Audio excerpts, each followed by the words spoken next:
How? All right. Bon appetit, everybody. Welcome, internets, to session 17 of Cyberpunk Red, Cyberpunk After Dark. Tonight we have a full house minus Rogue. He's busy setting up for Halloween at an amusement park. But with us tonight, we have Cuervo, played by Walter Peck. We have Switch, played by Slip. Duger, played by Tet. Rex Striker, played by Ghost, and not last but not least, the Lizard King himself, Marcus Blazik, played by Zypher. And we're going to go ahead and get started here. Let's see here. Let's get to the Big Kahuna.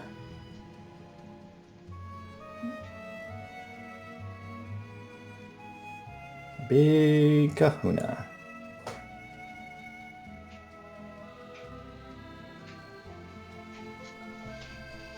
There you go. You guys all see the burger joint there? Mm-hmm. Mm-hmm.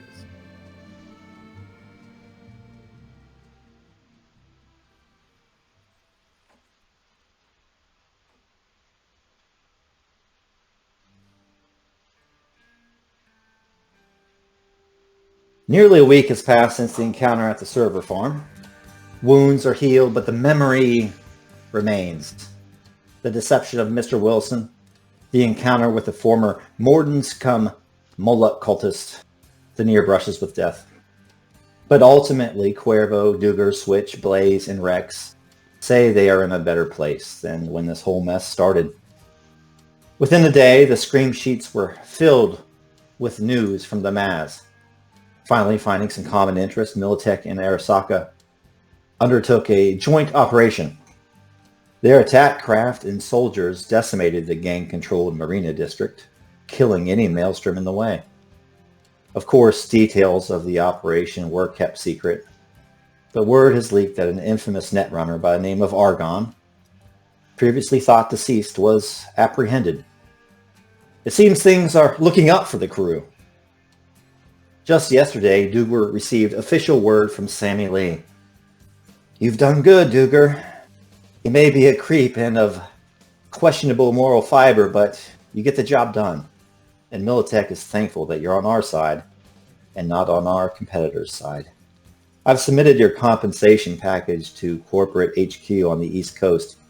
I expect the board to unanimously confirm your appointment to the head of Special Projects Division. Enjoy your week off, Duger. You start your new position on Monday. Sincerely, General Samantha Lee, Division President, Militech West." And he wasn't alone. While Duger was promoted, Cuervo was well compensated too. One morning, he found an infusion of eddies in his account for his assistant over the recent months. It's certainly enough to get out of Night City if that's what he would choose. But Cuervo is no fool. That kind of cash comes with strings attached, and reading between the lines, the Solo likely understands that he's to keep silent about any subterfuge he might have witnessed. And if he leaves the West Coast, so much the better. Even Switch has prospects for the future. King Hammer reached out to her a few days ago with a reply voicemail. What do you mean? SW didn't tell you about the new blood sport I'm developing? No matter, it's too fucking dangerous. Wouldn't want you to get hurt, but I tell you what, Switch. After the events at the Dome, Gods of Chrome got lots of publicity. Was it in regards to a massacre? Sure. But there's no such thing as bad publicity. Am I right? Listen, we need a headliner to draw in the crowds in 2 of our new leagues. Just get back to me either way. We have new orgs starting in Southeast Asia, touring through Myanmar, Singapore, and the Philippines. We also have a league near the Great Lakes region. Yeah, the Chicago League.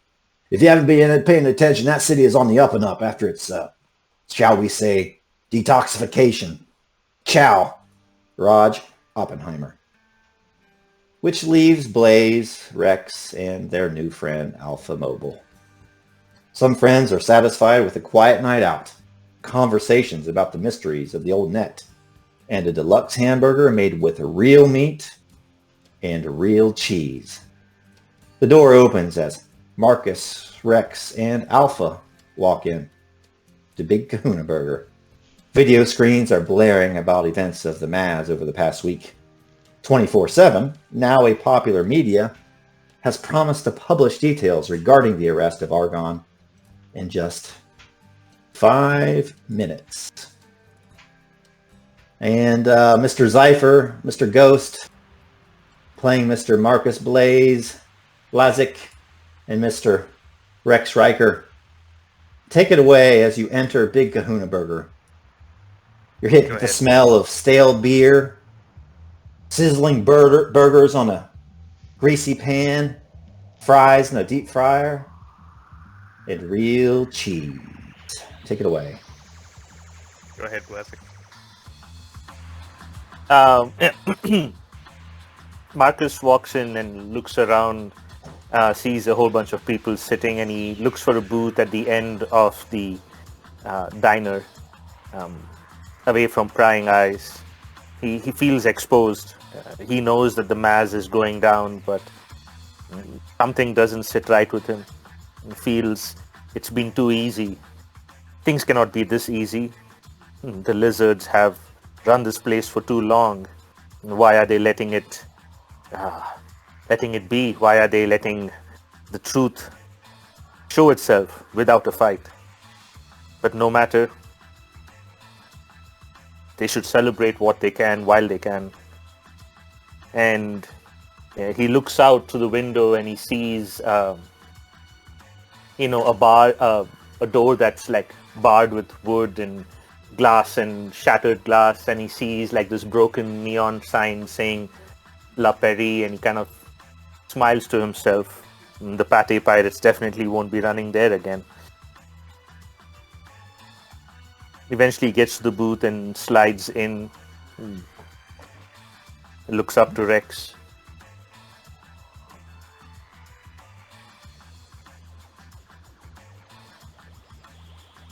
Yeah, Rex follows Marcus in over to the booth that Marcus is picking. Is Marcus sitting in the booth that's facing the door? Yeah. Rex will do the same because he's also a paranoid asshole. So he'll sit next to Marcus. Oh, it almost doesn't feel real, huh? No. How can this be? They're letting the truth out? But is that the truth? No, it doesn't make sense. They should have fought more. They did not. I don't know, man. Maybe... I mean, we don't see everything, right?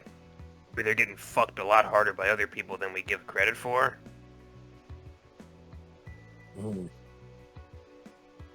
Unless there is a grand lizard sitting above all of this. And we do not see that lizard's machinations.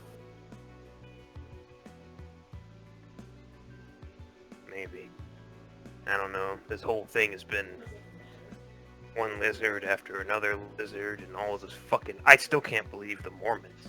Like, I would have never put that shit together at all. No. Coffee swelling, selling dweebs. How did they end up with a rocket launcher? What the fuck? I don't know, I'm just glad that asshole didn't really get a good shot, because we'd have been fucking paced. You and I would have been in these fucking burgers we're about to eat, probably. What? Now Marcus suddenly, like, he kind of jumps up. But what if there are others in the burger? No, it's real meat. It's real, well, I guess real meat could be people meat, but I don't think it's that. Like, I'll check this place out. I think it's legit. Mm-hmm. We made a lot of eddies, Rex. I think it may soon be time to leave Night City for a little while. We have Alpha with us. We need to go somewhere else where we are not known. Go somewhere else where we can start the revolution again. Yeah, and Rex, he's sitting there and he looks at Marcus and he kind of mulling in his head. No, man. You can take Alpha if you want to dip out after all of this. You know, I get it. And hey, keep in contact, I believe in it, but I got some things I gotta finish up here. You know, some other things I've been working on. Are you sure? What if you come back in a while when things have cooled down a bit? Those ships that were in the harbor, they're going to get disbanded soon. They will be pushed off and they will make their way away from Night City. We could find ourselves on one of those ships to a far off place. I know such a place. A big king lizard openly rules it. Maybe we can do what we did here there. And when that place gets a little too hot, we can come back.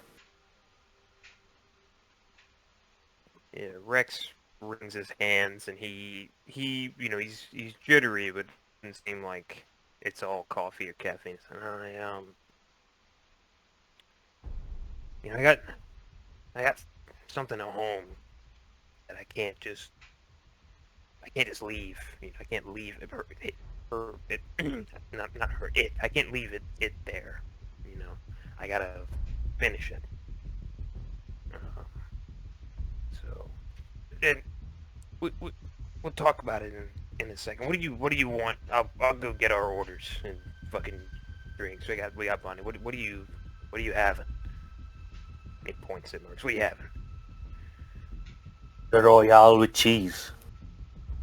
Good fucking choice. I'm gonna do the same thing.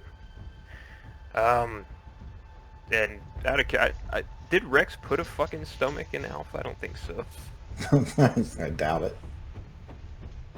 He looks at Alpha like he's about to ask her, and he's like, I'll give you something for show. He gets Sounds good. Yeah. The server starts to walk across towards you, and as she walks towards you, everybody's eyes just seems to turn to all the video screens. If you can think of all the TVs that are at like a sports bar, you know, modern times, everybody just kind of looks up at the screen, and your gaze follows that of the server as she kind of goes silent and looks and goes, and everybody looks up at the screen, and 24/7 is on there. And you can kind of hear him kind of break in, and he says, "In breaking news, I have an exclusive report coming from the Maz. Just yesterday, Argon, the fabled netrunner responsible for so much death and destruction and the massacre at the Chrome Dome, was brought into custody. We now have the first photograph of him that will be released to his public to the public prior to his arraigning this Thursday down at Night City Police Department headquarters. I bring to you Argon. He has been wanted for many crimes throughout the past decade, but since was thought deceased. And as this picture flashes on the screen, it's clearly not the Netrunner that Marcus and Rex have run across. This instead is a picture of Big Bill Fernie, Alpha's ex-husband who got in way, way too deep. And 24/7's voice continues to describe details regarding his arraignment this coming Thursday. What gives me Marcus and Rex's reaction is this is clearly the wrong guy. Marcus is looking at the scene, at the screen, transfixed at the image of Bill Fernie. He knows what Argon looks like, a scrawny little wretch that thought he was God till he met Marcus. Marcus looks to Rex. That is not Argon. That's Bill Fernie. This is a setup. He's a patsy. What the fuck? And like Rex looks up at the screen and he looks back at Marcus, then back at the screen. What? I mean, is there anything on the net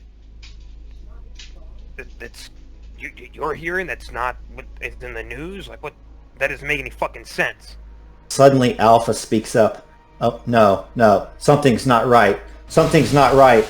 There's an explosion as the front of the coffee shop explodes inwards, bathing the both of you with flame and shrapnel, glass, pieces of concrete.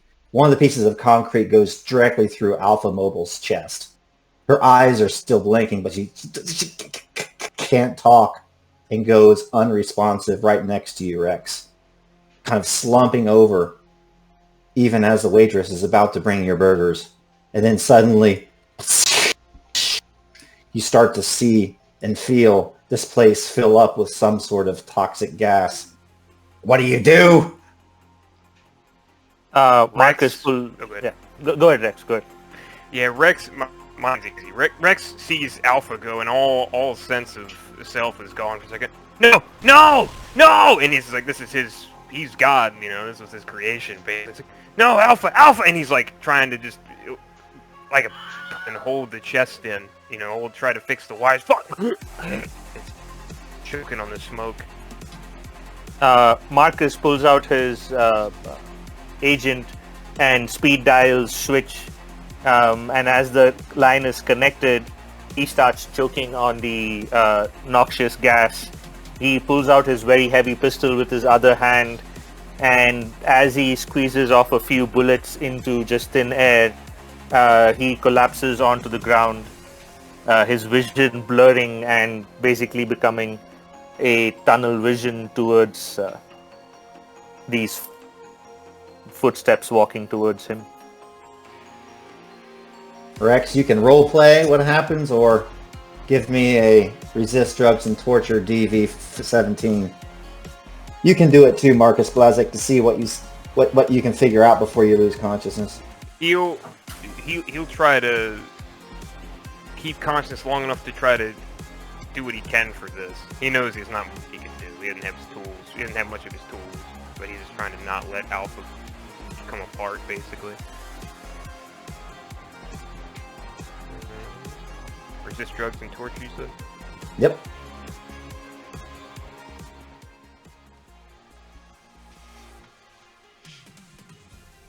I will fail. So yeah, just role play it for me as you see a bunch of forms come through the haze, kind of sweeping with guns and that sort of thing, and then pick your unconscious bodies up. Tell me to make it sound cool.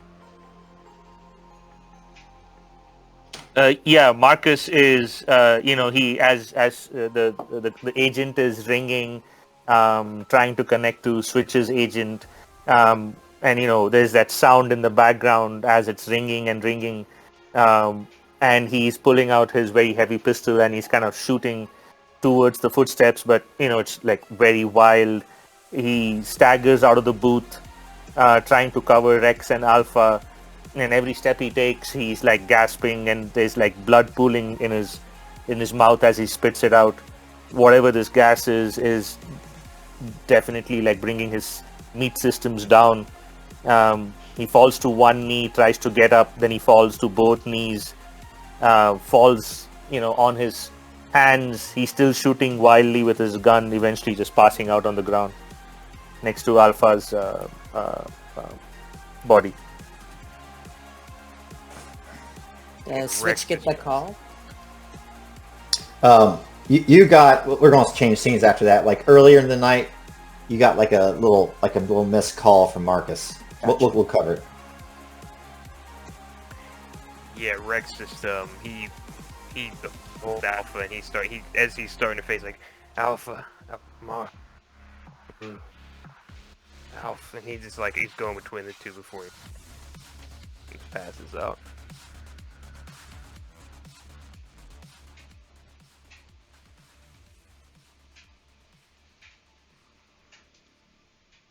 Three hours later.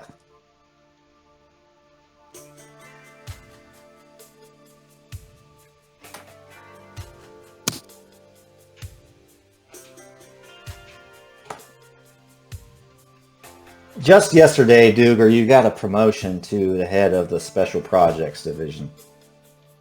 Not only does it come with a hefty increase of pay, nice increase of benefits, it comes with that swanky pad in Beavertown or Beaverville, whatever it's called. Manicured synthetic lawn, white picket fence. Nothing to worry about if that's what you're into. Maybe it's not. Either way, in between jobs, you have a much needed but unheard of week off work. Maybe Militech was worried about you losing your marbles after how many firefights you've been involved in, Duger.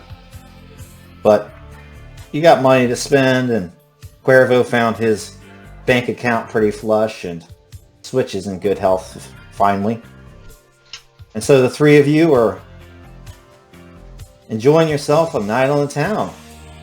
And where else are you going to go besides the Gentleman's Delight, the sexiest, the most fragrant club in Night City?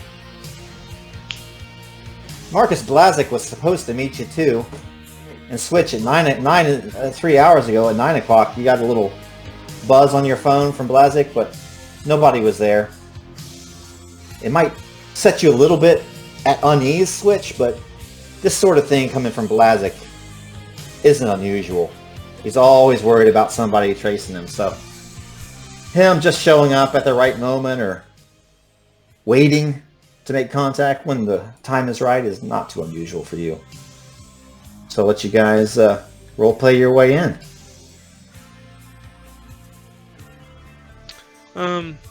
SW is seated around a table. He doesn't have a fish bowl. Probably would not have a fish bowl based on Switch being here. He has his cigar leaning back, and in front of him he has the best whiskey that this place offers us. He had his promotion, and really Eddies are not much of an issue anymore. He, scrounged, and he'll still, pad his bank account, but even in the early days, he's always looking for that extra Eddie here and there to make a deal. Now that's kind of all irrelevant almost, and he just leans back and kind of just thinking like how he possibly could leave this situation, and he does worry that Militech still could, fuck him over one way or another, and that does, being this powerful, this wealthy, somebody else is going to want his position, and that makes him a little uneasy still.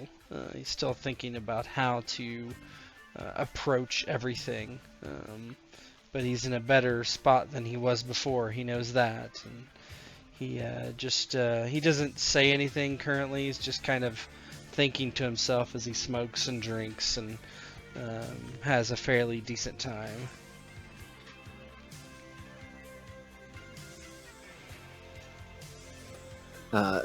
Cuervo is living off Duggar's money, at least for tonight. Whether he tells Duggar or not that he's put his drinks on his tab is another matter. But for once, he doesn't have his, jacket on his military coat, and he's got a short sleeve shirt on. You can kind of see it. The light tattoos, the sleeve tattoo of the moving flames, the other arm moving water, and he's talking about how he got another tattoo of a little nuclear explosion, a mushroom cloud on part of his back is kind of a memory of going against the psychotic preacher and his cult, and how he had been on the roof shooting them, and then kind of instinctually or subconsciously kind of bends his ankle and knee a little as it had slowly recovered after jumping off the roof and landing in the dumpster. And he's sitting there talking to Switch about how great tattoos are, and she needs to go get one with him before he heads out of town. She's smiling, but kind of listening somewhat absently. Looks pretty content, but keeps looking back at her phone. Her agent, she checks for a message from Blazik. She had sent him a text asking him, what was up earlier after she noticed the missed call. And then she goes back to this little app that has a picture of her, full body view that you can turn 360. And she's trying on different wrestling outfits on the body, seeing what looks good. Cuervo's. And then she kind of just leans over and shows him, what about this one? As he's talking about his tattoo. He's like, I'm not saying you have to get butterflies or anything. And then she just kind of leans over and he's like, that's very Spartan, utilitarian. I don't know what word I'm trying to use here. What's your look? What are you trying to go for? I don't know. Just, I don't want too much glitter, but so you think that's not enough though? I mean, you don't look like a disco ball, but I mean, you could definitely add a little bit of it to that. You want to draw the attention, Well, definitely not butterflies. And, No, I'm not saying you had to get a butterfly tattoo. It just has to start here, and he points at one side of her back, and then end over here. It'd be like a graphic or symbols or something.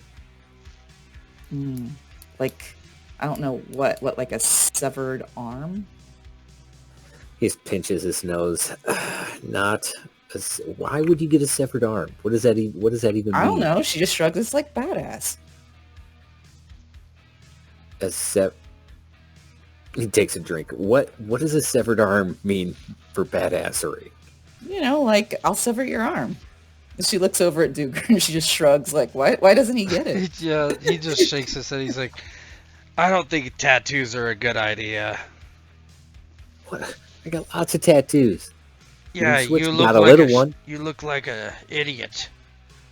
These are awesome. I don't know what you're talking about. They form like a little purple yin-yang up at the top of my back. Do you want to see? God. I'm good. He's one of those tattoo people. I'm good. Yes, I forgot. Mr. kind of waves his hand highfalutin, waves over to the fart bowl section. I don't know what you mean. Yeah, I'm sure you don't. What do they serve in those bowls? Regret. That's what they serve. I keep expecting them to fill them with chips or something, but You don't want to eat out of those. Corn chips mostly, but no. And he kind of looks back. You gotta show off the midriff. You gotta be the crowd favorite if you're gonna have one of them go on that tour, which is crazy. But what do I know? yeah. And she goes back, kind of scrolling through. Switch, as you pick up your phone again, it starts to ring. She looks down at it, thinking maybe it's Marcus. Does it say who it's calling? Who is calling in? Yeah, it looks like it is for Marcus.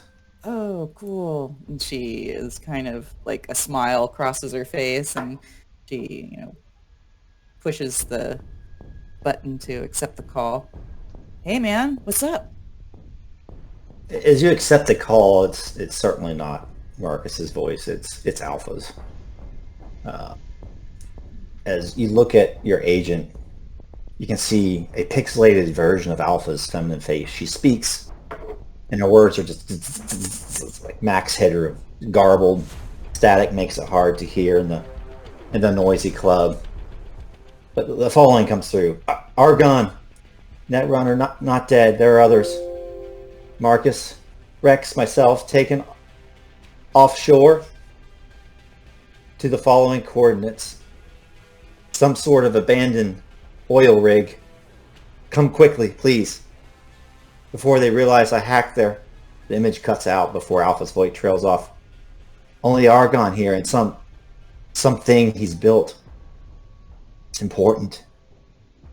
You can make a difference. Help us, Sydney. You're our only hope. Come now. Transmission cuts off. By the time the transmission cuts off, Switch's, has stood bolt upright. She's stuck, one finger in her ear that's open, to blot out the music, and she's repeating a set of numbers over and over and over, and she suddenly sits down and she looks over at Duger and Cuervo and she says, "Remember these numbers," and then she says them, a few times. And these are important. Why?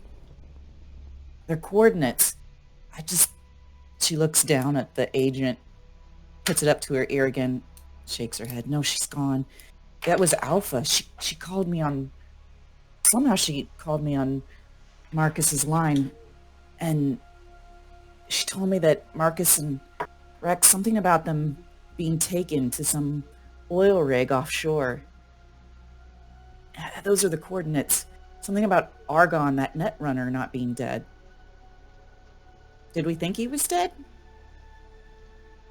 Is this something to do with that? Is this another lizard thing? I don't think so. Isn't everything with him lizard stuff? No, we talked about Argon before. I know we talked about someone named Argon.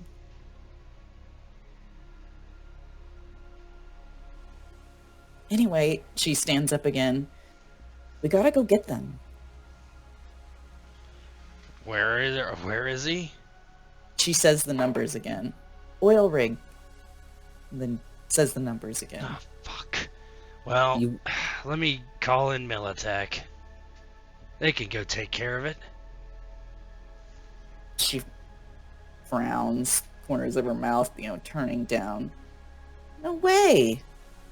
I gotta go help them. Why do you have to help him? She looks over at him, and levels a gaze. Because he's my friend. And I don't have very many of those. I'd even come get you, Cuervo.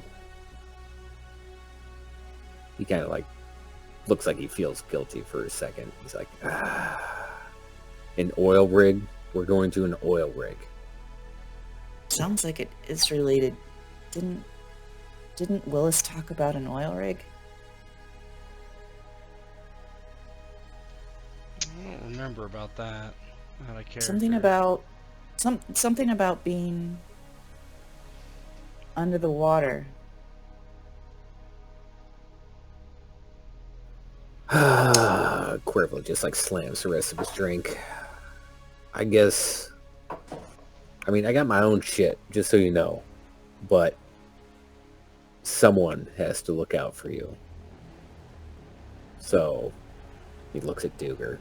I guess. He rolls. I mean, but you owe me. You owe me. Just so we're clear, you owe me.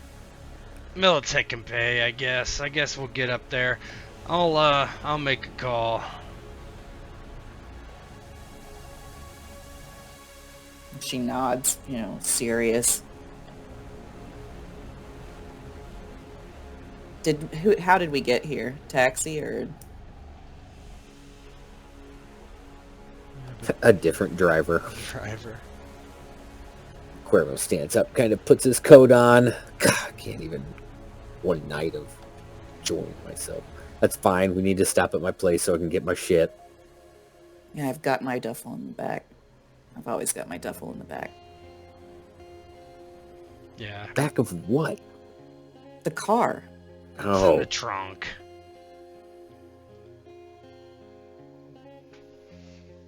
well, sorry. I'm not ready to go 100% of the time, so I guess we'll have to make a quick stop. That's what Tweedledum said. What? Kinda smacks you on the shoulder. Just kidding, buddy. Let's go. Kind of wipes off the top of his shoulder where he patted him. Getting too old for this shit.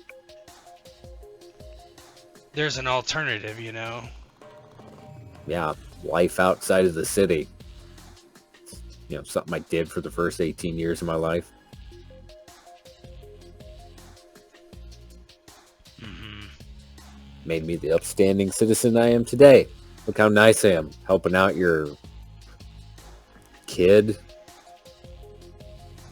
He kind of doesn't frown, but gives kind of a scrunch to the face. Yeah, kid, daughter, I guess. He's never really said anything like that before. Yeah, she looks at him kind of funny.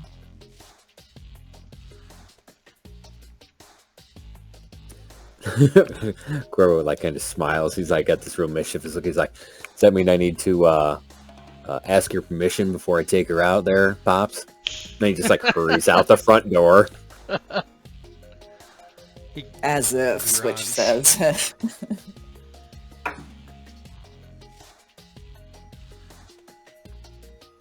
Weirdo.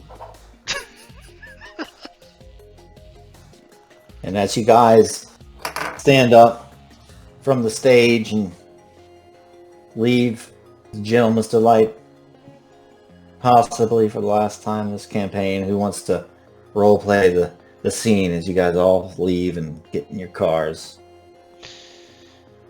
Yeah, they're heading out, and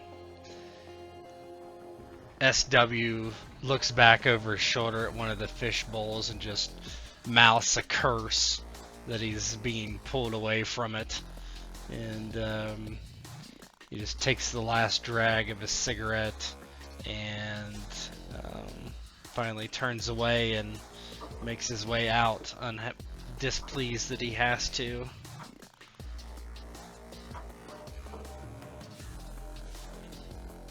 Yeah, Switch gets into the car, seems impatient, keeps tapping her foot on the floor of the car as everybody else is getting in and they're taking off. She looks out the window at the city. She's never really said a, prayed before, but, she looks out and kind of says under her breath, "Hold on, guys, we're coming." As they leave, you can kind of hear the announcer, the DJ for the fishbowl section. He's like, "All right, gentlemen, let us celebrate. Can I have a penne for your thoughts? Next up on stage is Brie Larson." Oh no. This one's not gonna last very long. Oh, Everybody shit. cheers at the food puns.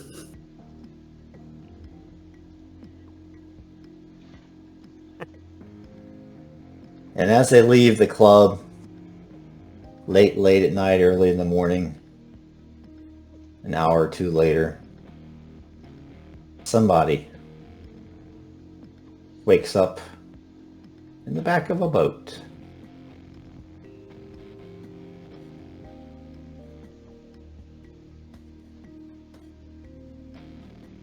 As you come to, Marcus and Rex, you see the Alpha Mobile is missing the lower part of her torso, but her lights are still powered on, flickering with an amber color as she runs off of reserve battery.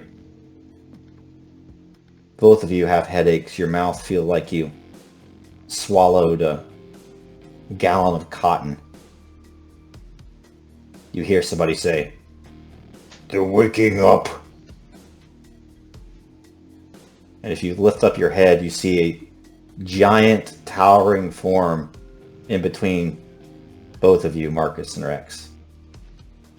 A steely hand clasped around the back of your neck. And at the helm of the boat, bleeding, seemingly injured, maybe from the events at the Maz, maybe he made a narrow escape, who knows how he got out. But you see that goddamn Netrunner Archon. As you slowly regain consciousness, the boat kind of comes to a stop underneath what looks to be a towering oil rig. The smell of salt water fills your nostrils, and you see crustaceans and coral along the bases of the oil rig as this monstrosity ties the boat to one of the pylons and picks you up off of the boat. Argon turns to both of you. "Ah, I see you both are awake. You're made of tougher stuff than I imagined. Gaze upon your future, Mr. Blazik, Mr. Riker. We only need you for a few short hours, and then you can rest in eternity."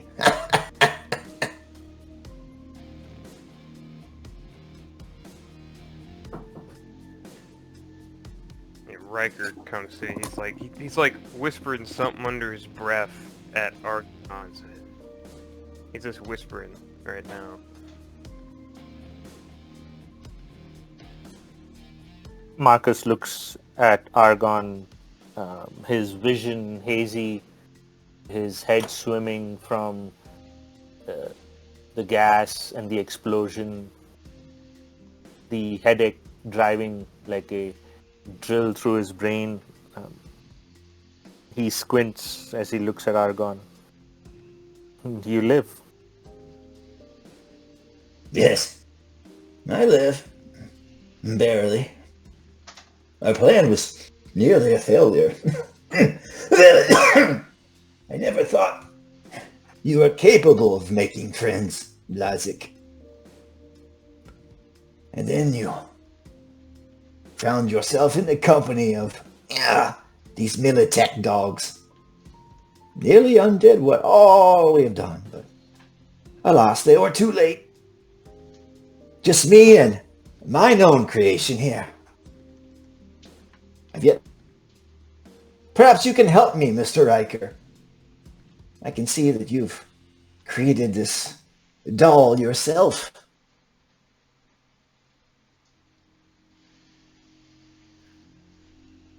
Yeah, come closer. I'll tell you all about it. And as you say that, you hear a voice go, "Quit moving." Then Argon says,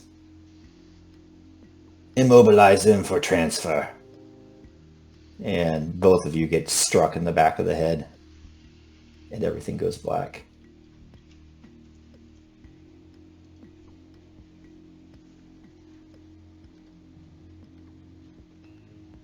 Moving back to Duger and crew.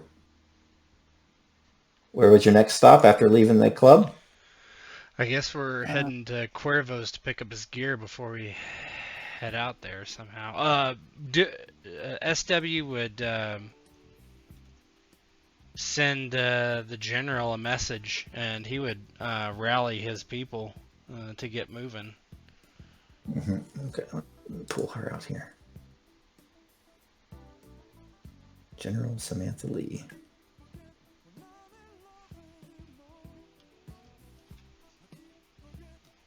Yeah, she answers.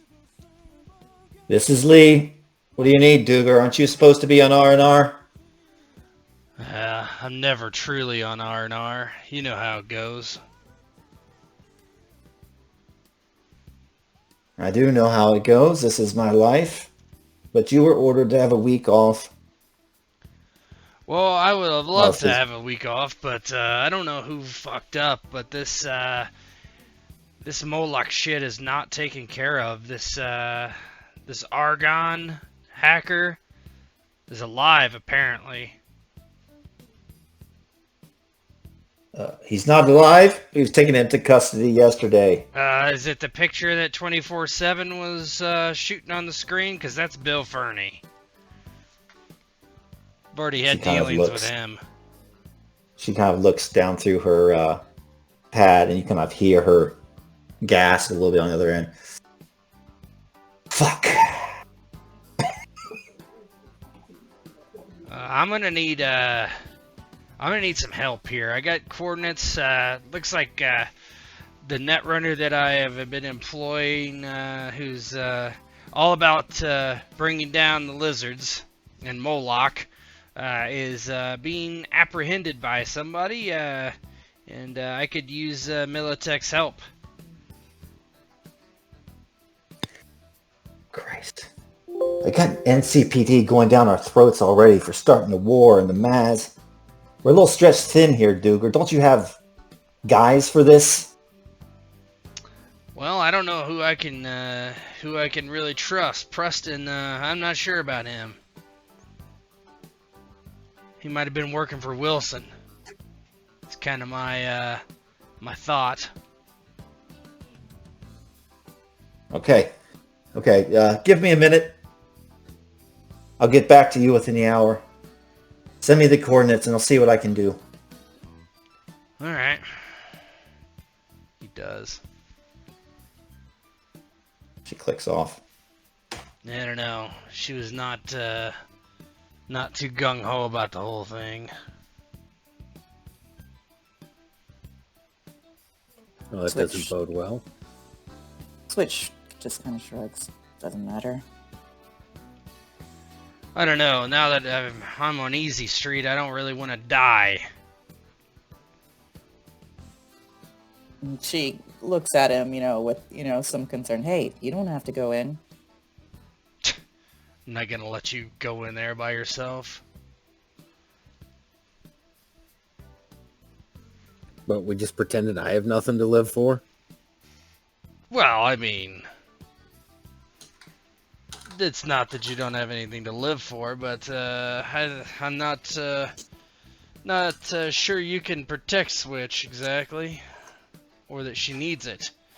But I'll be there. Oh, that's right, because I've always failed when you need a steady hand or some muscle to get the shit done. Yeah. You'll get paid. You got paid.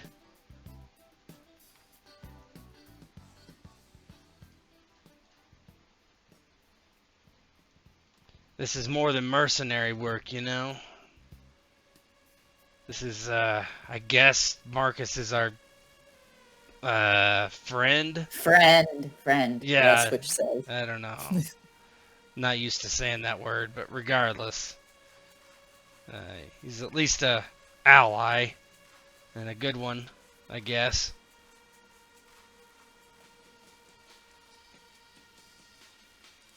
He kind of looks at Duggar, looks at Switch. Yeah. Well, let's just all get out alive. Even if it takes a little bit of luck.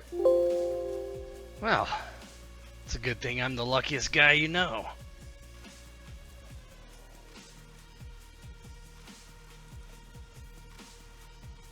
The best luck is a good trauma team subscription.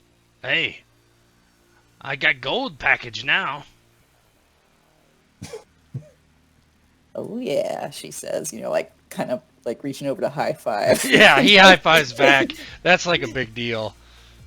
He just kind of Cuervo sucks on his teeth like, you motherfuckers.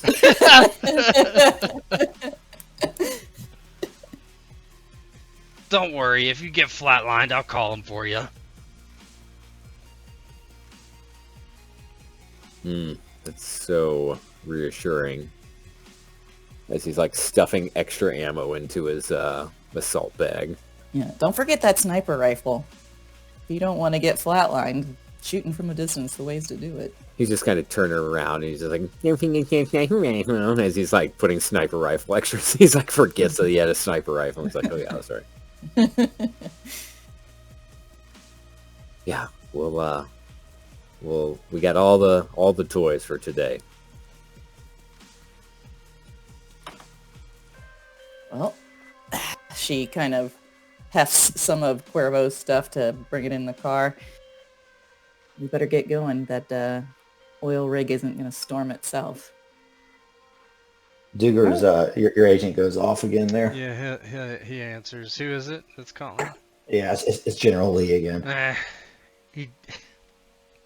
Jesus Christ, Duger! Yeah, These coordinates are 50 miles into the Pacific Ocean! Well, I don't know what to tell you. That's where they're taking him. Okay, listen. Most of the boys are holding ground in the Maz. I'm going to relocate Unit 537 from the Badlands. It's going to take some time. I can get you transport, though.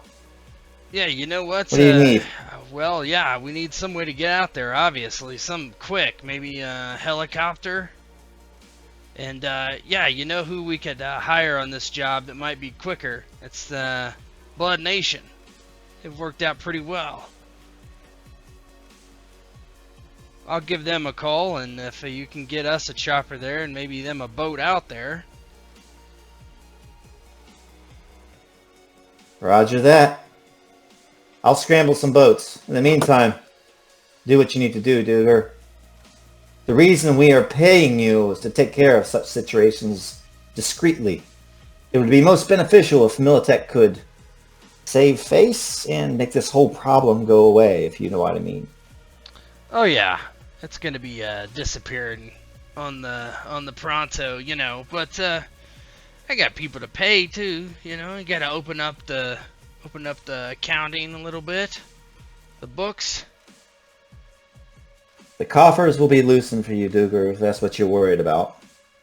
If Militech can avoid another public disgrace, it's worth its weight in gold. Well, I do like me some gold, so, yeah. Anyway, get us a chopper out there, and, then, get us some boats for our, Florida buddies. Roger that. I'll have my chopper waiting at the top of HQ in 30 minutes. Were you gonna be around? I'm indisposed, Duger. Alright. It's too bad. Are you aware that our relationship is strictly professional, Duger? Well, it is right now. I'm And kind it will of remain getting so. up there in years. You're kind of getting up there in years. Switch kind of whispers over, girls don't like that. I'm just kidding. I'm Yeah. just kidding. She says, I'm 73. You're in your late 50s. I'm we do not look the 40. same. I'm not in my late 50s. My point is, we do not look the same. Well, now that I've got the money rolling in, She maybe hangs up we as you're will. talking. You grunt. She hangs up as you're talking. Well, you gotta shoot your shot, you know what I'm saying? It says the Switch and Cuervo. Just kind of kidding. I'll remember that.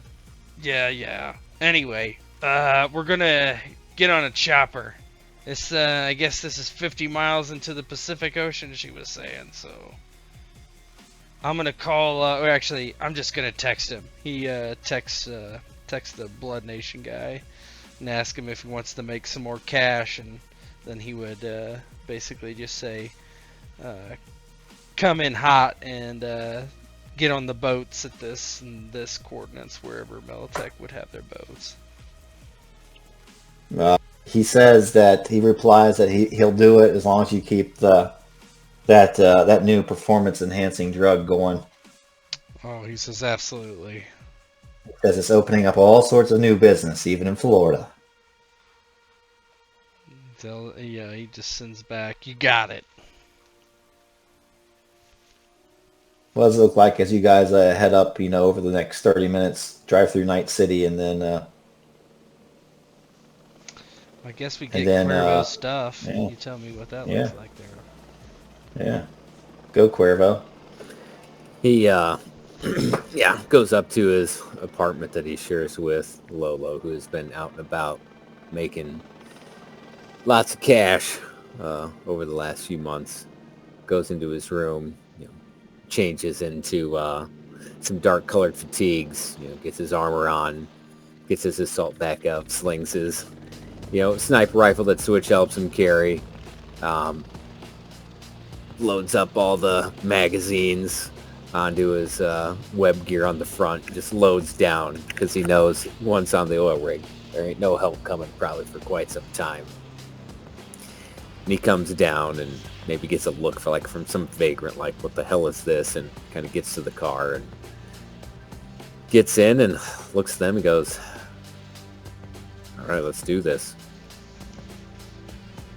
Yeah. Switch, you want a Rambo montage as well? Yeah, Switch is, while he's been inside, she came out and helped him at the last, but, she opens up the trunk and she pulls out her big duffel bag and puts it on the back with a clatter, just unzips it, pulls out her armor jack, zips it on, pulls out her weapons and starts loading their straps, over her shoulders, flipping her SMG onto her leg. You hear the click, click, click of magazines going in, and stick, snick, snick as extra magazines go into holsters all over her body.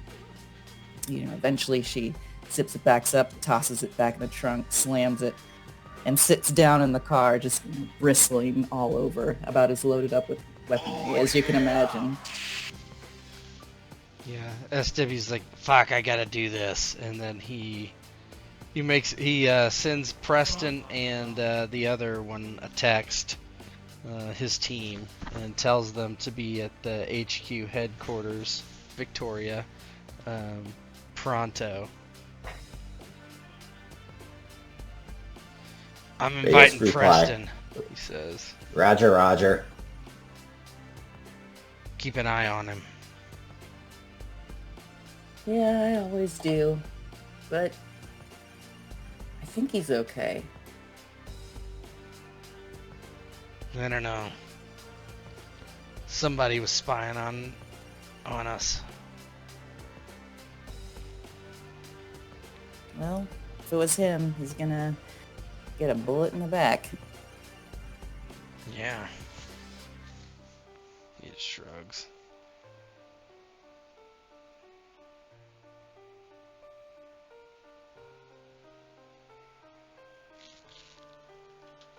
That scene fades. And as that scene fades, you guys should be able to see this. Mm-hmm. The sun is rising in the east as this helicopter sprints away from the top of Militech HQ. And the camera pans down across Night City, and you can see the ocean lapping up against the west coast of the former United States. The waves are crusted with what looks to be plastic and paper refuse. Just to the north in the bay, you see a flotilla of boats starting to form as Militech runs in a bunch of boats, and Blood Nation starts to load on to this flotilla heading to the west, 50 miles out coast, but it's going to take a time to get all those people there. But for now, the helicopter is trying to outpace the sun as the camera pans across the Pacific Ocean, down across an oil platform as the sun rises, and into the interior of that platform as Marcus and Rex find themselves again regaining consciousness. Again, both of you have headaches, this time even worse than last time. Marcus and Rex, you find that your hands are free, but yet your feet are handcuffed one to the other. And your waist is shackled to one of these guardrails. In this large, barren chamber across the way, you see Alpha. Again, the lower half of her body seems to have been missing. She's plugged into some sort of contraption, her eyes flickering amber as both of you gain consciousness. You hear giant steps in front of you. You can feel the metal paneling beneath your body shake. As this voice says, "Wake up!" And something throws a pail of water on both of your faces. Splash! Rex, the first thing you notice as you look across the chamber is that Argon is taking off what look to be a pair of latex gloves, and his hands are covered in blood. If you lift your left hand to the side of your face/skull, Rex, you can feel, God damn it, you seem now to have interface plugs. I'll let you guys take it away.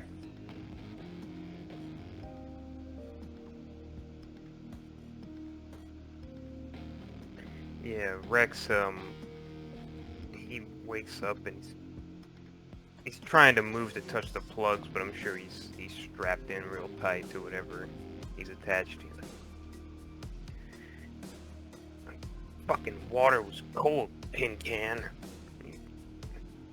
Marcus! Marcus! Marcus shakes his head when the water hits him, and his vision kind of clears as he sees the giant and hears Rex's voice. Yeah.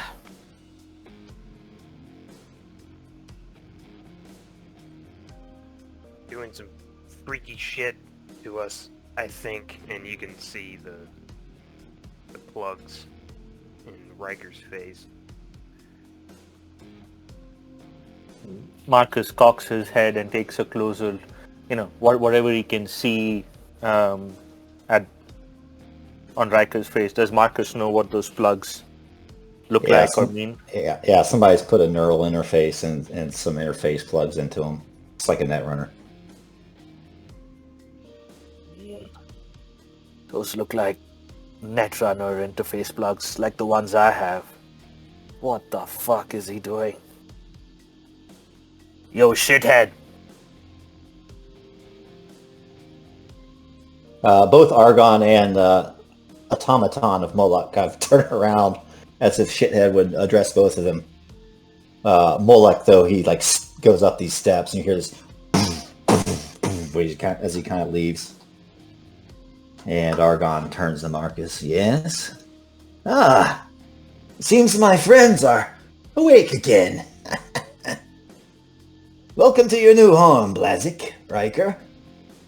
Hope you find it as comforting as I do. Now, this is going to be a place where we do great things together. We ain't doing shit for you. Oh, you're not?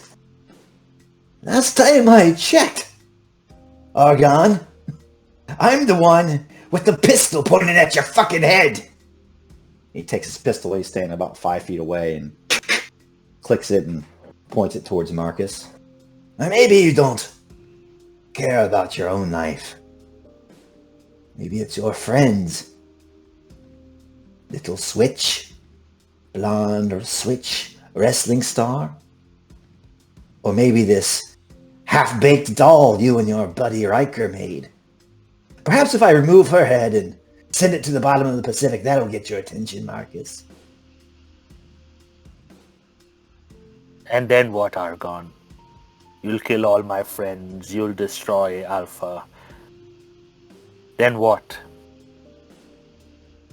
You're not very good at this interrogating thing, are you? You're a little dweeb. You're not even a netrunner.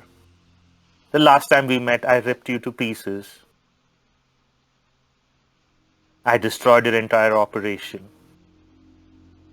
You're hiding on this shithole of an oil rig, wherever it is.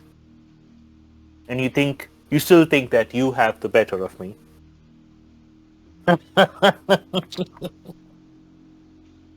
I do have the better of you, Blazik. You and your friend. Nobody knows you're here after all, and...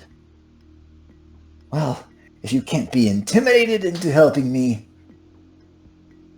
perhaps the curiosity will get the better of you. You see, I need both of you to do what we have planned. What you got planned, shithead?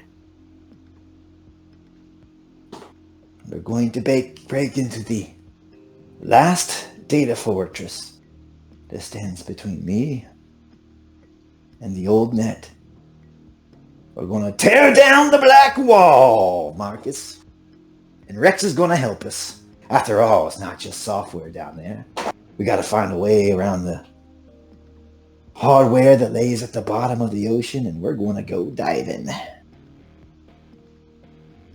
I would say you, me, and Rex, but it's just going to be you and Rex, Marcus. What, you have reservations?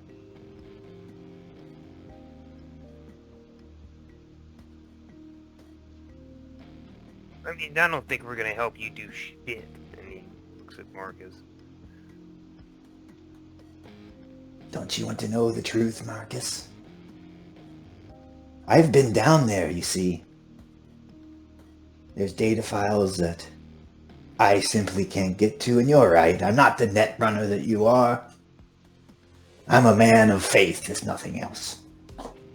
And my technological know-how is no match for Mr. Stryker here. But both of you, do you want to know what lies beneath the ocean? What fills cyberspace? Do you want to know what the next stage is for humankind? This soft flesh that we're made of is nothing. That monstrosity that... Go ahead. Before Argon can say the next word, Marcus says, transcendence. You're looking for transcendence.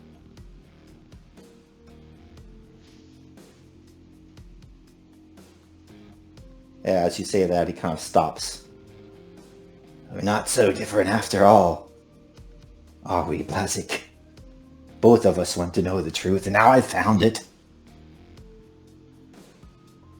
Oh, we are very different, Argon.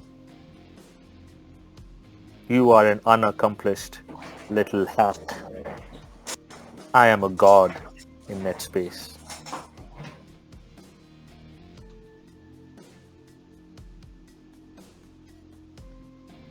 Very well. But I'm going to take Alpha with me as well down there. She'll be with you the whole way. And your buddy Rex, too. You'll know what I mean when we get down there. And have you ever done a real net run, Blazik?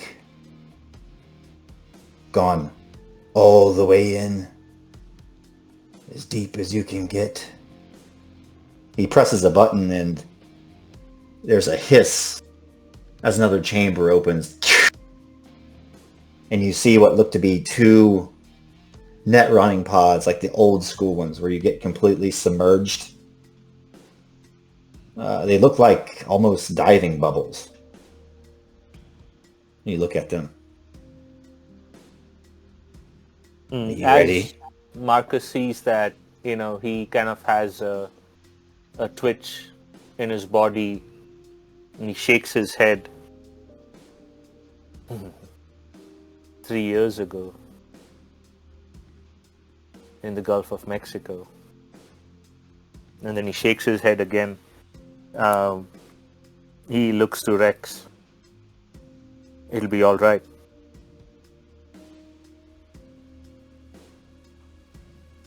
It'll be all right. What the fuck, Marcus? You do this on his fucking terms? You don't need this fucking dweeb. We don't need this dweeb. But if we don't do it, he's going to attempt it. and he doesn't have the skills that you and I have.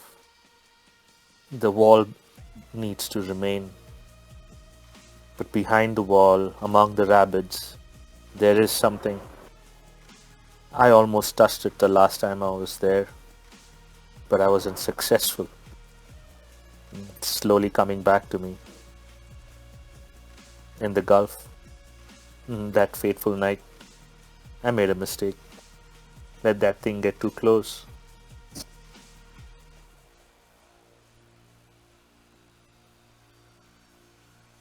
I just needed to look out. Have my back.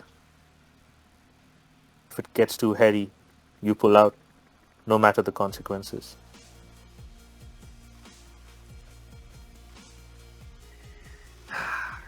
Yeah, Rex, he's like mulling it over and doesn't like this. You can tell.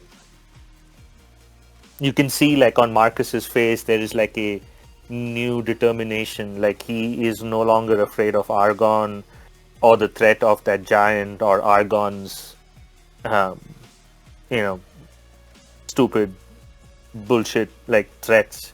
It's just the quest for knowledge, and it's just like Marcus looks very different. Gone is that that darting eyes and like that whole conspiratory like look about everything. Now all he's looking at is those diving bubbles, almost like hungry to get in them.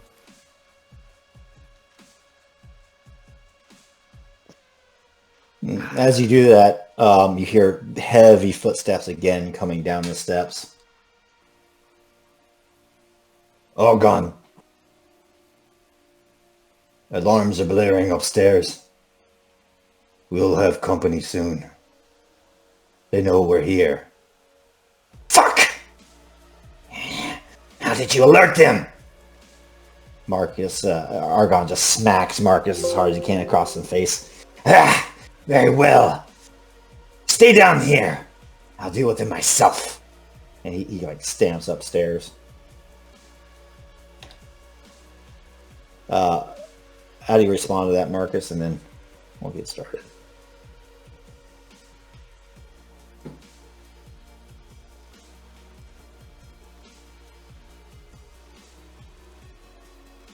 I think you're muted, buddy.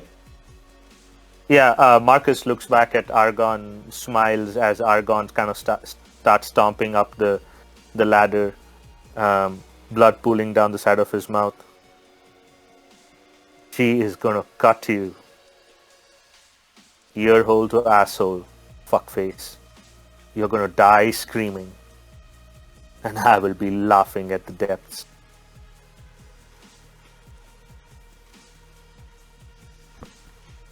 Moloch comes and unlocks Marcus and Rex from their chains that are around their waist and just picks them up basically by the back of their necks.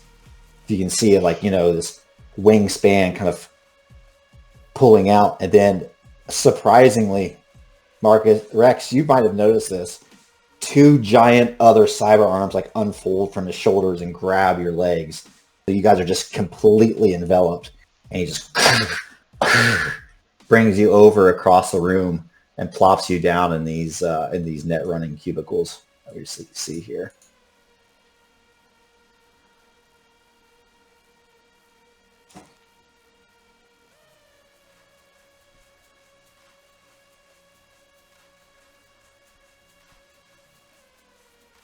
Yes.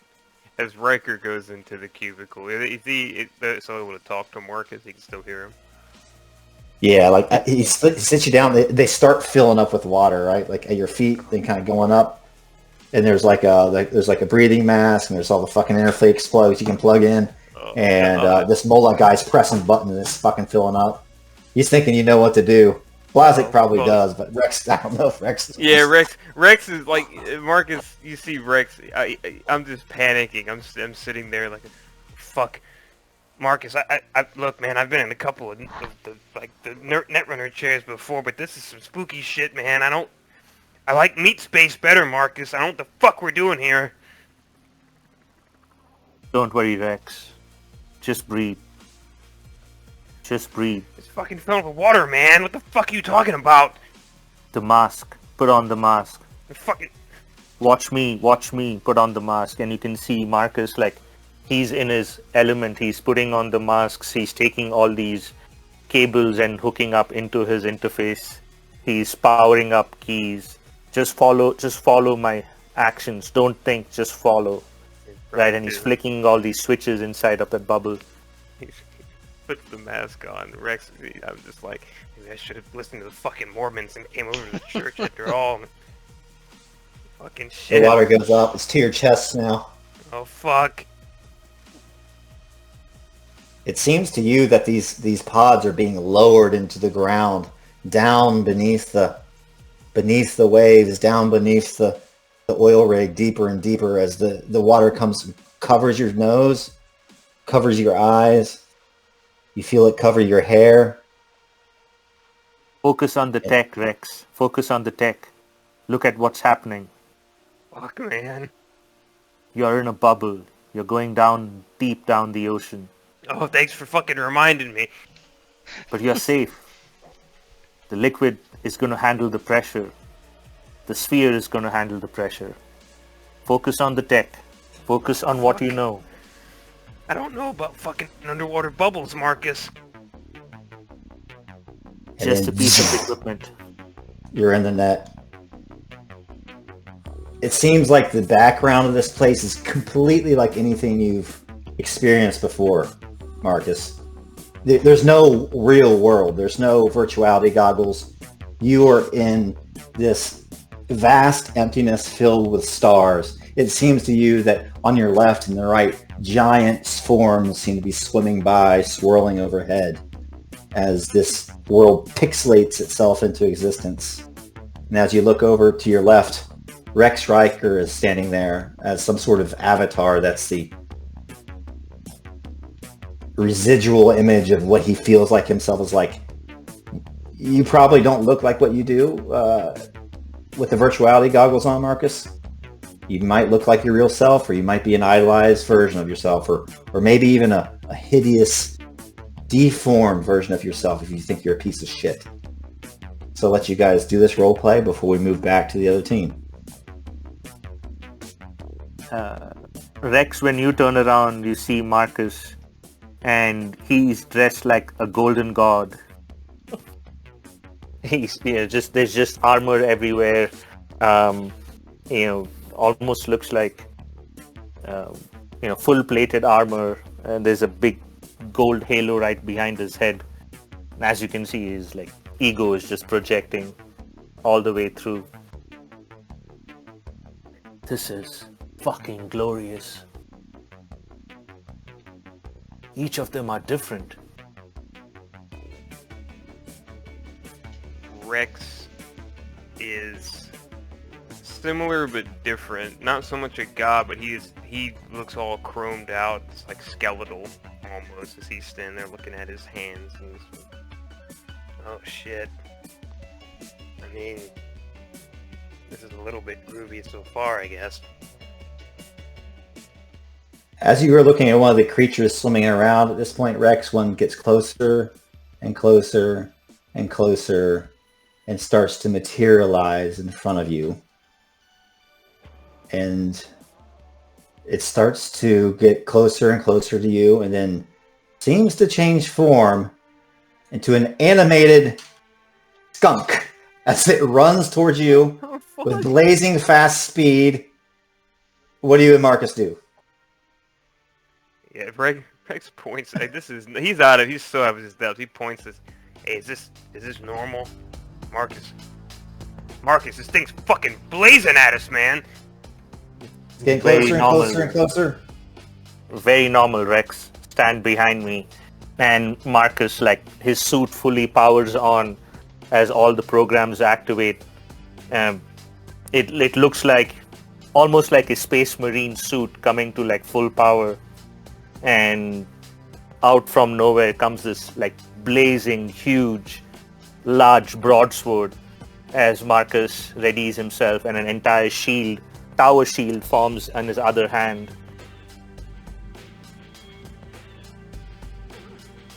And that's when we change scenes.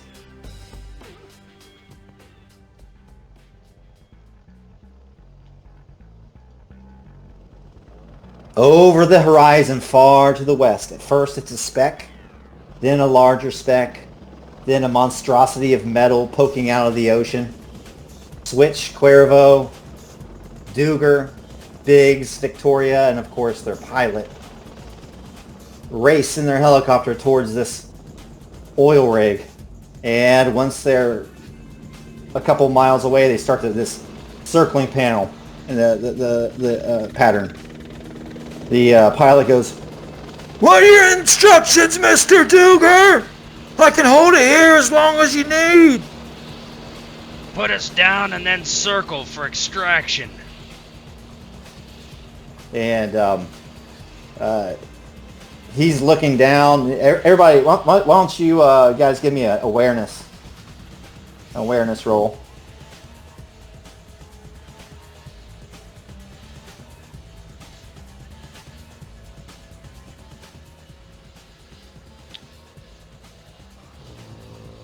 Awareness.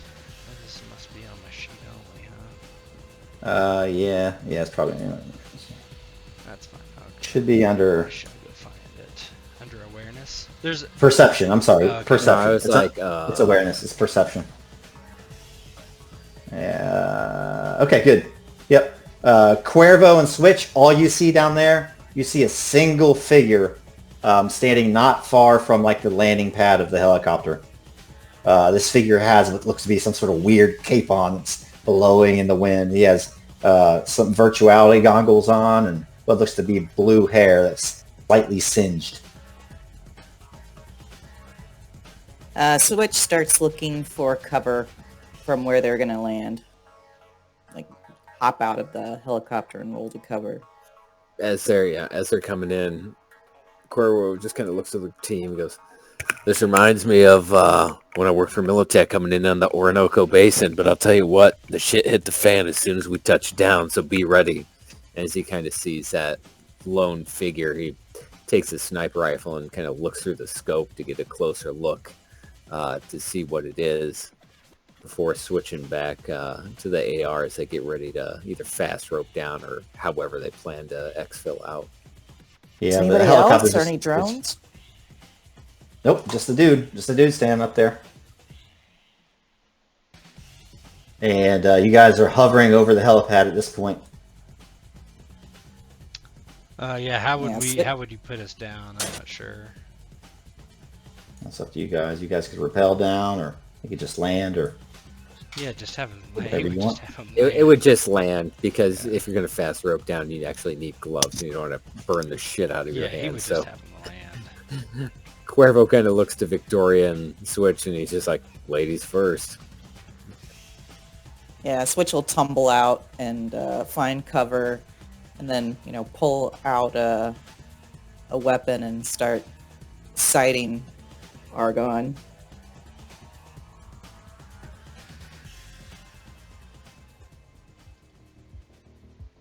Yeah, Cuervo moves to the opposite side, so if Switch goes left, he goes right, or whichever way.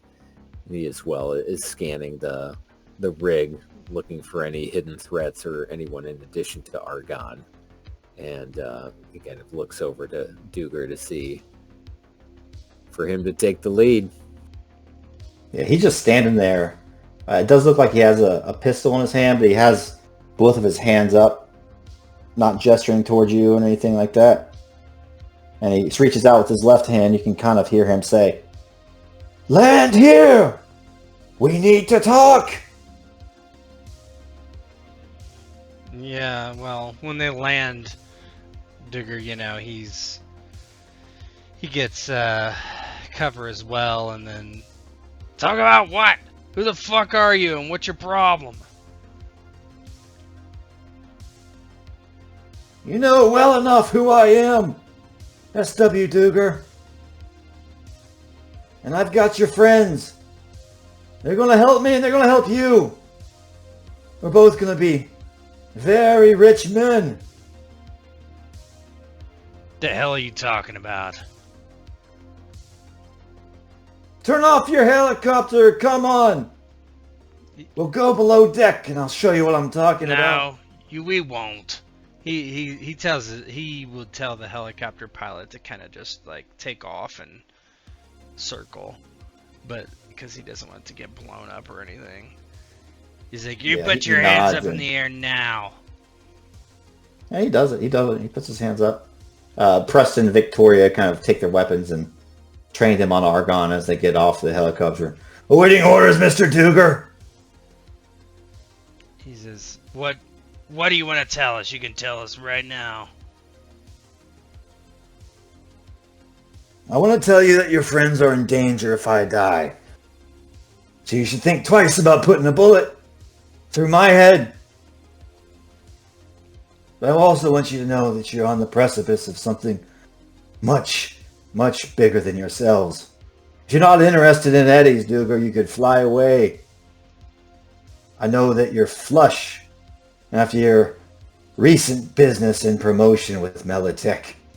You could leave here and nobody will get hurt. Nobody's gonna get hurt? Somehow I don't believe that. Oh. Least of all, not your friends. If I had to guess, your friend Marcus and his ally Rex are having the time of their lives right now. They're helping me to doing the biggest net run the West Coast has seen in the last 45 years. Bart Moss would be jealous. I think you're fucking crazy. Yes, I am. I'm crazy. What do you have them doing? They're taking down the Black Wall, Duger.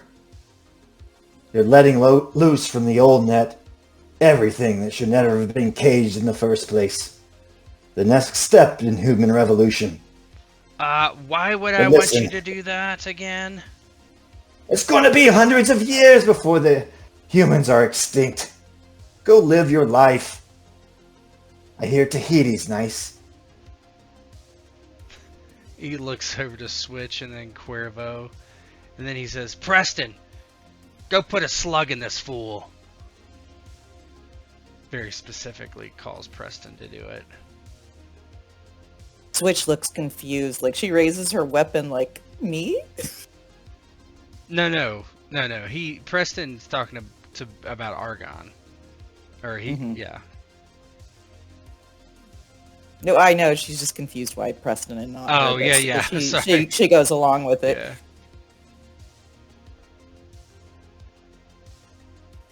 Yeah. Alright, let me grab Preston and Victoria's tokens here. Copy.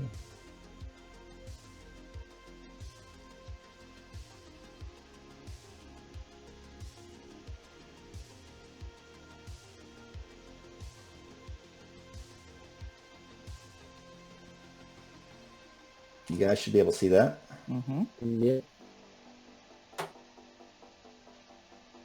Initiative. I'll put 1 on my initiative as part of my solo, and the other 4 to never fumbling. We can just have Preston and Victoria go on yours, Duger. That's fine. That's 20 for mine. Sending. What's that Balron doing on there? Pastor Firebug. Alt Mormon.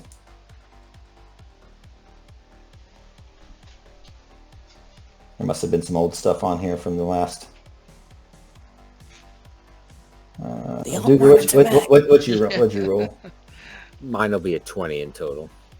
Yeah, yours will be 20. Switch, did you roll 20? Yep. All right. Duger, what'd you 16. roll? 16. I'm just removing your old one here. I think. Remove her. Okay, yeah. Cuervo, you're up first. Yeah, I guess if we're ordered to kill him, he'll beat Preston to the punch and fucking shoot him. Whoa, whoops. Charge! Whoops. Charge! 12 meters. Oh, hang on. Let me change it to snap to corner. There we go. Yeah, he'll do a single shot. 10 meters.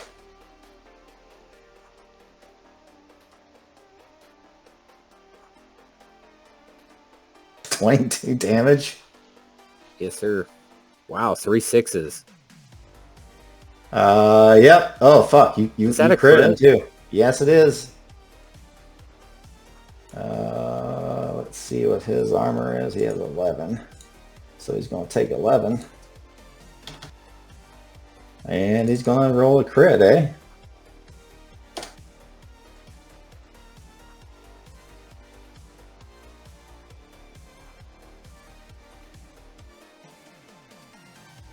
Let's see here.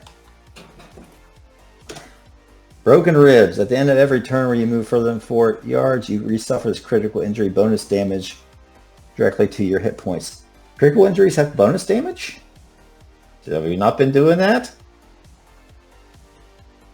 Yeah.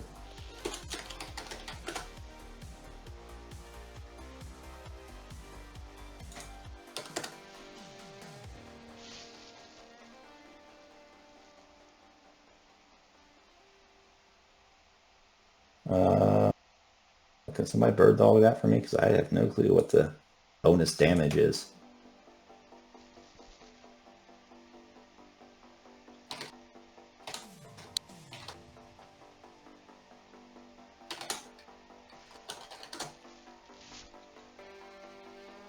Oh.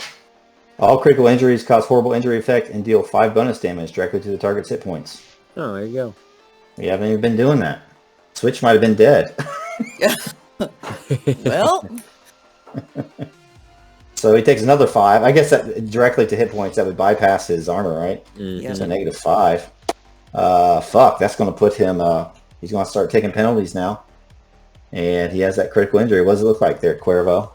So he shoots him center mass, and you can just see it rocks him. I don't know if he wasn't expecting it, or he's just a frail net runner, or whatever he is. But the round from his AR just punctures a vital area and bounces around in there and breaks a few ribs before exiting out the backside. And you can tell he's just seriously wounded by a single bullet.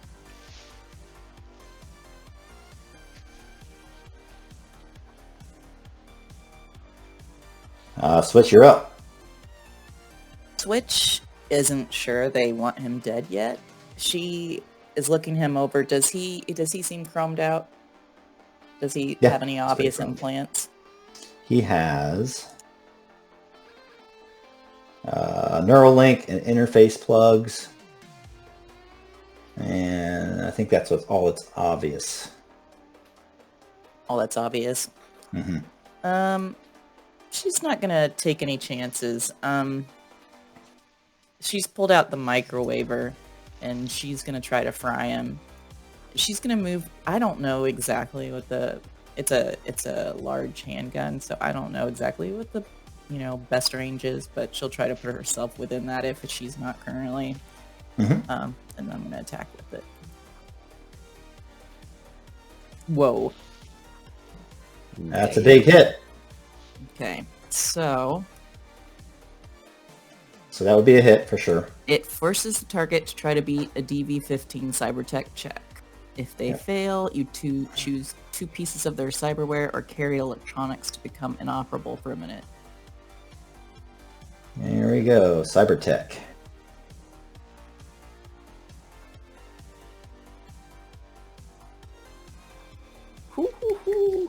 So 2 13. pieces Nope. of So hardware. his eyes, he goes blind.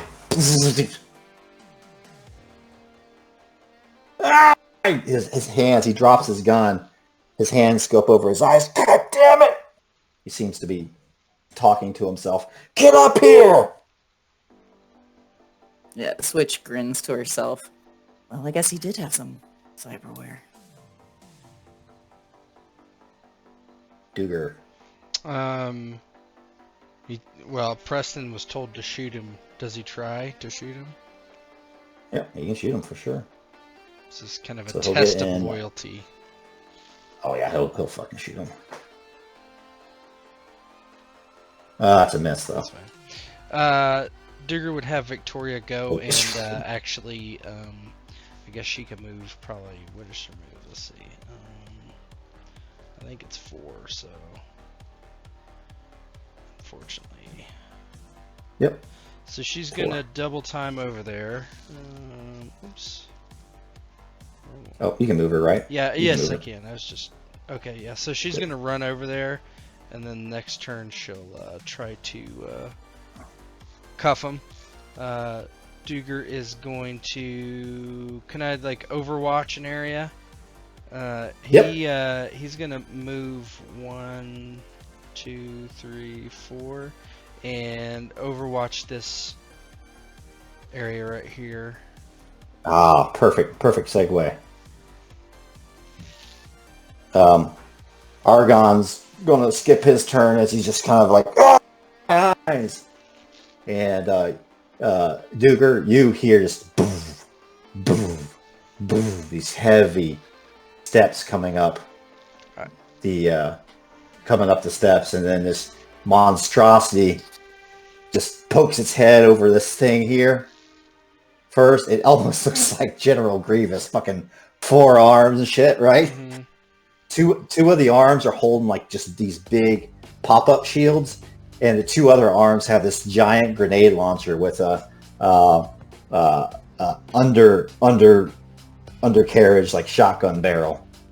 And there's like script along the edge of the barrel. It says "Shake and Bake," and this thing just comes right up to here. And you have a held action, right? I do. Yeah, I'm gonna try to. I'll make him extra big. I'm gonna make him like that. So I have incendiary shell. So he's gonna shoot that at the guy. So shotgun first thing. So let me do that. You want to get? I think a shell goes 3 squares or 4 squares. Huh? No, that's normal shot. That's a normal shot. I'm not using. Well, it's a slug. I'm sorry. You're using a slug.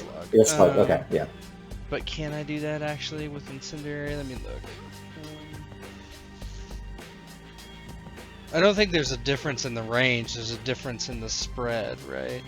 Yeah, it's a difference in the shotgun shell. If you look up like the little graphic they have, I can't remember if it's 3 or 4 squares, but it kind of goes in front of you, and it's only like 3 or 4 squares long.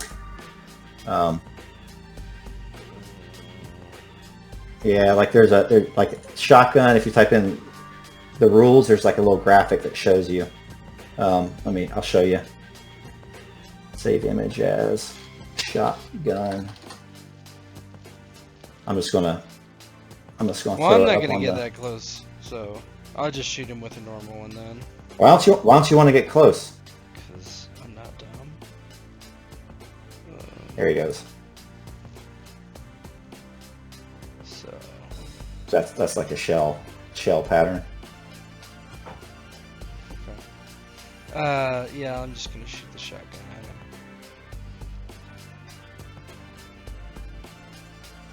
21. He is pretty close, so it's gonna hit.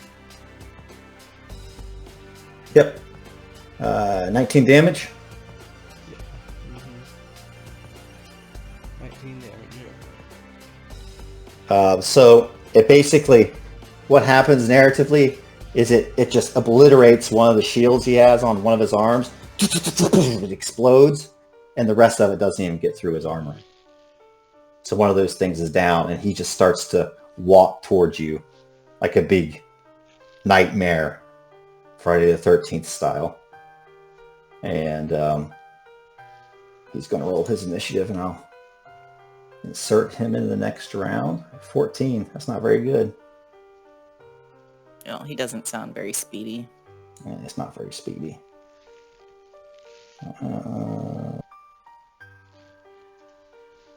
There we go. Okay. And now we are Cuervo? moving back to the Netrunners. Alright, I can move and fire, so... Oh, whoop. Yep. Moving to Netrunners. I heard that. Brain didn't process it fast enough. So Rex and Marcus, give me speed checks. Now Rex, all of your rolls, you're at interface 1. So you are a 1d10 plus 1, Rex, for all of your rolls. So just remember that. Oh God. And Marcus, you can do your speed check. My Speedy Gonzalez.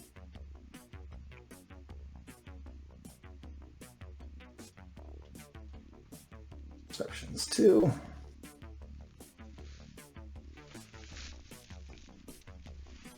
Let's see here. So 1d10 plus 2. Oh. No free hits, but it does get to go at the top of the order, I believe. So it's going to go towards Blazik. So at the last minute, Rex, this rabid skunk that's streaking towards you dashes to the side, and knowing where the real threat lies, it lunges at Marcus Blazik. A trail of stink going behind it. Oh, 14! Roll your defense. 12. Gets you. So it doesn't do damage, but now, until the skunk is dead, all of your slides that are a -2. Sure. And now you're up. Okay. The first one's going to be sword with the 2 to hit. Bad rolls. Is that 12 that you rolled? Mm-hmm. Let's see his defense too. Okay. That's a hit. Roll your damage. So that's 3d6. Ooh, 10. Kills it. One shot. So Yeah, yeah, basically this skunk starts streaking towards Marcus. It basically, just as he's about to jump onto Marcus, it turns around, raises its tail, and just sprays Marcus with its skunkiness. Marcus steps back, raises his sword, and basically slashes the skunk in half.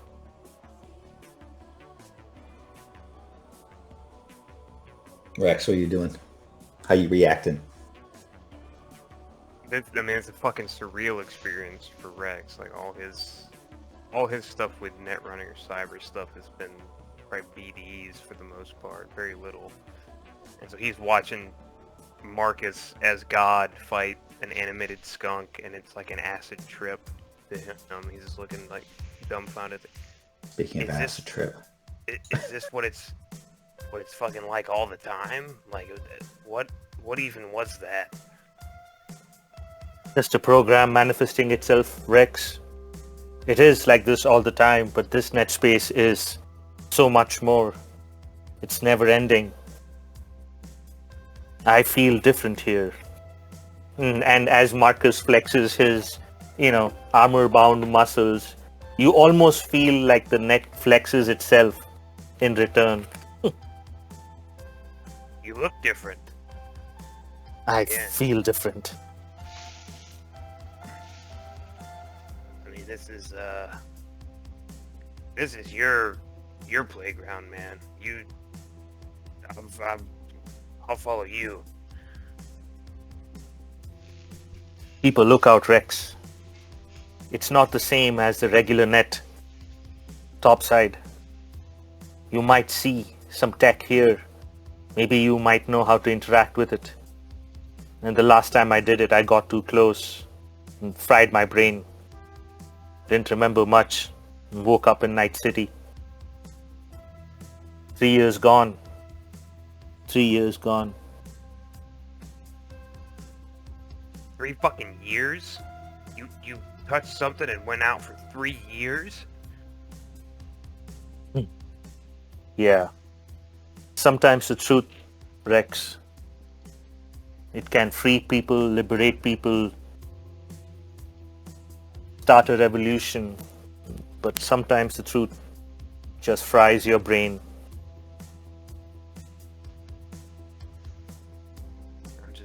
that worked in meat space. Like, I mean, did you not fucking starve to death? I don't know myself. I don't know if I was here in net space for 3 years, meat space in a coma. I don't know if I was brain dead. All I know is I just woke up in Night City. I don't even remember what I was doing in the Gulf, why I was on the net run, who I was working for. But I do remember this feeling. I do remember a space like this. There are places like this all over the planet. Deep underwater cables, black walls everywhere. The net was glorious, Rex. It was glorious, and then in our hubris, we destroyed ourselves. And then the only way to keep the rabbits checked was the black wall. But it's much more than the rabbits out there. There is old tech that would send today's modern age into a spiral again. Yeah, I look around and see how insane all this is. I mean, look, if we're closer to the truth than we've ever been, we gotta go find it. You know, just hope the others can take care of shit. But let's not get into 3-year comas again, huh? No, not this time. The last time I was doing this alone, this time you're here. You keep your head on a swivel. The moment we see trouble, I'll try and handle it. And then you jack out. It's easy. Just think of ascending in deep water, and you'll find yourself above. Back in the fucking torture tank they put us in. About that tin can was looking at us. It's quite simple. And, you know, Marcus kind of shows him there's a sequence that you hit on the inside. It opens the bubble and you're free.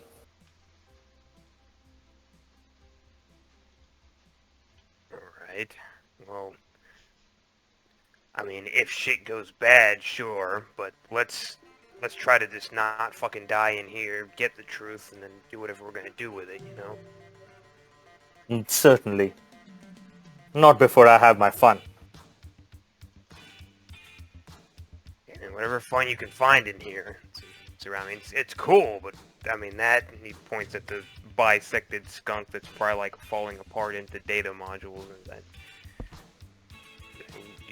I just watched you get farted on by an animated skunk, man. Like, this is not... I don't know what's happening. Well, some people use fish bowls, some people use net space. Is that what those are at the fucking G... Never mind, we can talk about it later. All right, Rex, you have 2 net actions left, and Marcus, you have a lot left, I would say. Yeah, so I'm going to do an ID roll. Pathfinder, you mean? Yeah, Pathfinder actually. Yeah. With my +2 active. I'm just going to activate that program and then roll it, so that will be the end of my action. So that's a 2. 18. Oh, fuck 18, yeah. 18's real good. I'm going to show you the whole tree. Reveal yourself to me.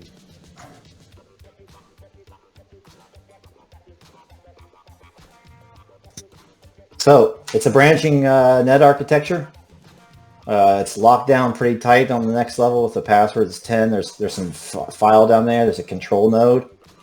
There is a demon that looks very, very tough by the control node, and on that other branch, all the way at the bottom, past something that looks very, very bad, is the entrance to the black wall.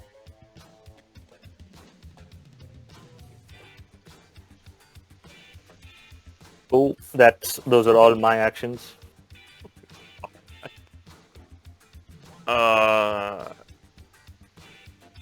Okay. You're like a child who wanders into a movie, Donnie. I I can see what he sees, basically, like how this Yeah, framework yeah, looks. Okay. And you can do net actions too. You could roll a 10 and hit this password if you want.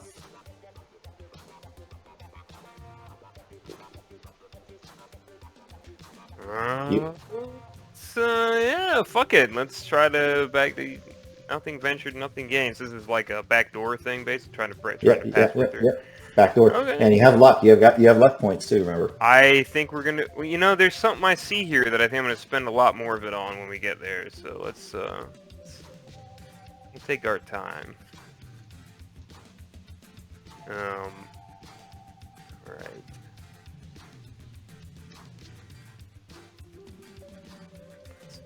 Your interface is one. It's a D10 plus 1.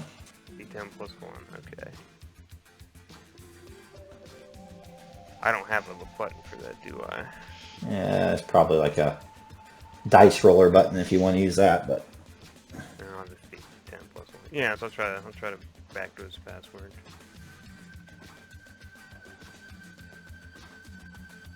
Well, so Rex in his excitement, he runs and just runs right into this password, just bam, runs into it. Marcus, how do you react to that? Oh fuck!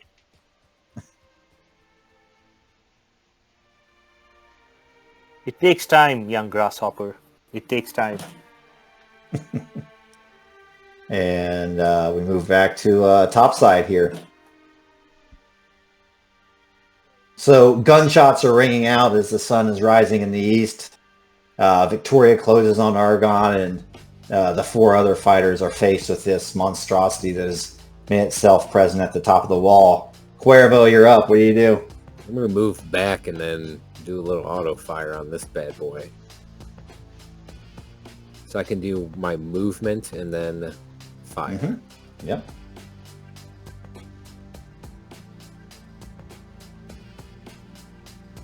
I think that's my move total. Yep.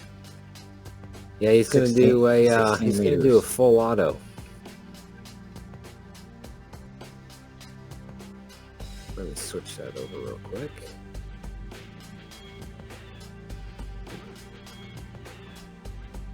Let's see if this has my smart gun link built in when I roll it.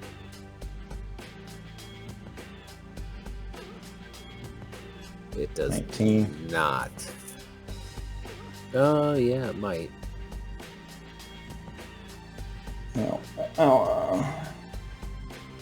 Yeah, I think it does. No, it doesn't. It does not. It'd be at 20. 20? So you needed your 16 meters. So that's a hit. Damage is only 6 though. Times that by So you needed 17, so it's times 3. It's not a times 4, it's 24, right? yeah. Oh, is it times 4? AR is times 4. Okay. So that's going to destroy its other shield and armor. And its armor is ablated. Barely hurts it though. Barely hurts it. Yeah, he destroys the shield, but he's just like, holy shit! He's like never seen something that monstrous in all the time he's, action and combat theaters he's seen, and he's just kind of backing away, just depressing the trigger, unloading on it. Switch, you're up. She takes a shot with the microwaver, and then she, while at the same time kind of pointing over at Argonne and looking at Duger. He's got, you said, like grenade launchers or something, or rocket launchers on him. He has what looks to be a grenade launcher with underbarrel shotgun. Shake and bake. Yeah, she's like, says to Duger, he's not gonna shoot over at Argonne, and kind of gestures with her head. I'm headed over there. And then she takes a shot with the microwaver before she moves. 10 meters. You got hit 15, 20. So he has to make a cyber tech check of 15.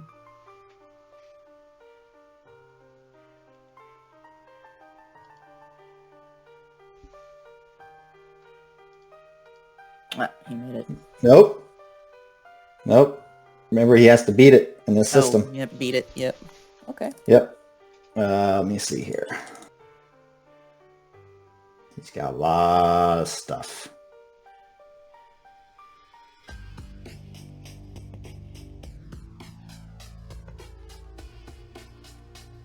One, two. Six.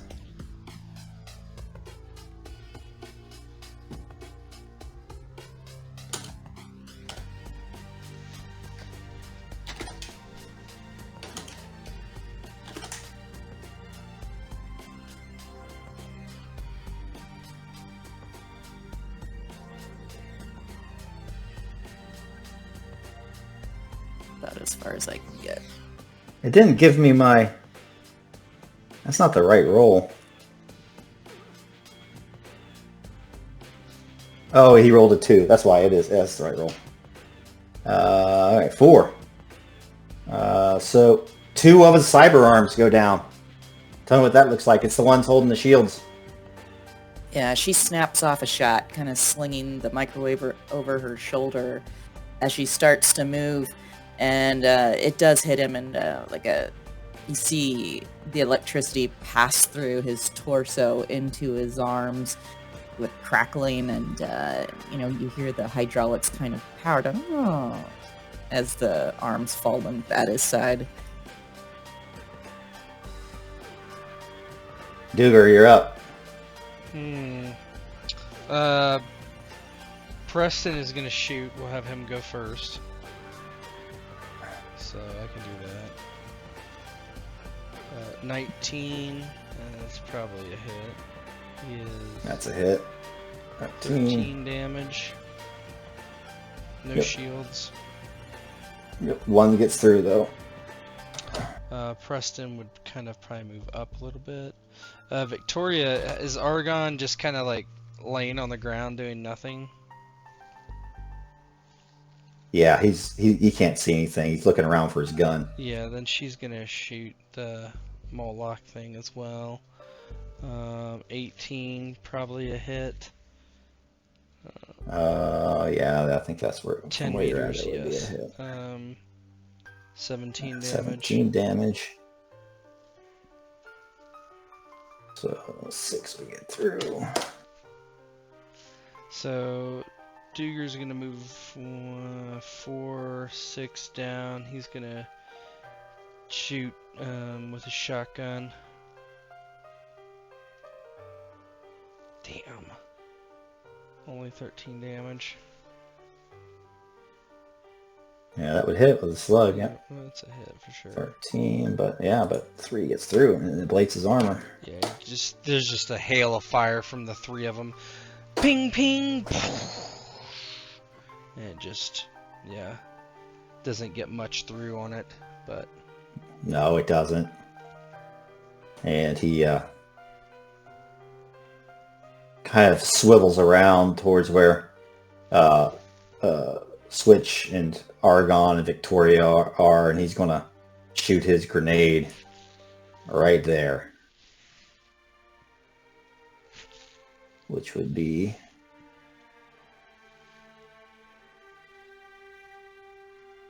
corner to corner, 8 meters.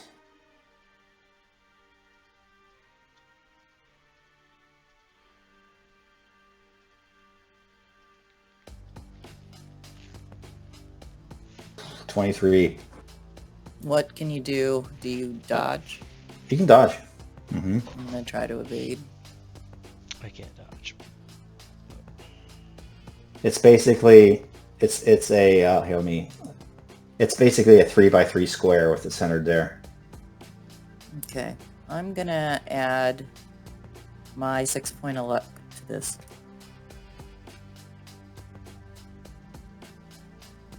Well, I'll add 4. And that's enough. You don't get hit by it. Duger does. So I get take all the light armor jack off the damage, right? Mm-hmm. Yep, and then it ablates by 1, so armor jack is what, So 11? I took 9 damage there. Yeah. Yeah, yep. Argon doesn't do anything. Moloch is actually going to move. He's technically not big. I just made him big to be menacing. Let's see here. And So did that hit 2, Preston 3, or anybody 4. else like that? No. No, it just hit Switch and Duger. So he's going to move down there for now. And he's kind of under, like you guys wouldn't have an angle for him. Is that, you know what I'm saying? Mm-hmm. He's down there. So we're going to move back Did Cuervo back go underwater. Yeah, Oh, I okay. wrecked his Yeah, other okay. shield. Okay. His 2 shields Yep. are gone now. Marcus Blazik and Rex Riker, you're on up.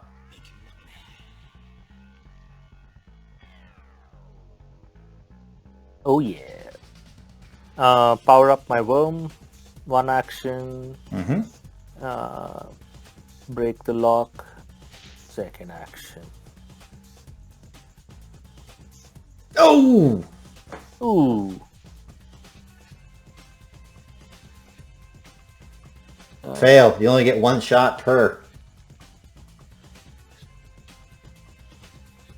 To break that bad boy, unfortunately. Ooh. Marcus goes headlong, trying to butt into it. And then he looks to Riker and he's like sitting on the ground. Some days chicken, some days feather.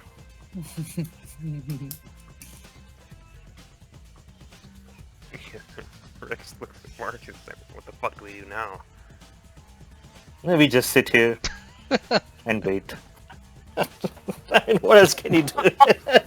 Well, Rex can try. Rex can try. Let me try my hand at this again. That sounds better. Just roll a 10. That's all you have to do. Okay. Or use some luck. No, not yet.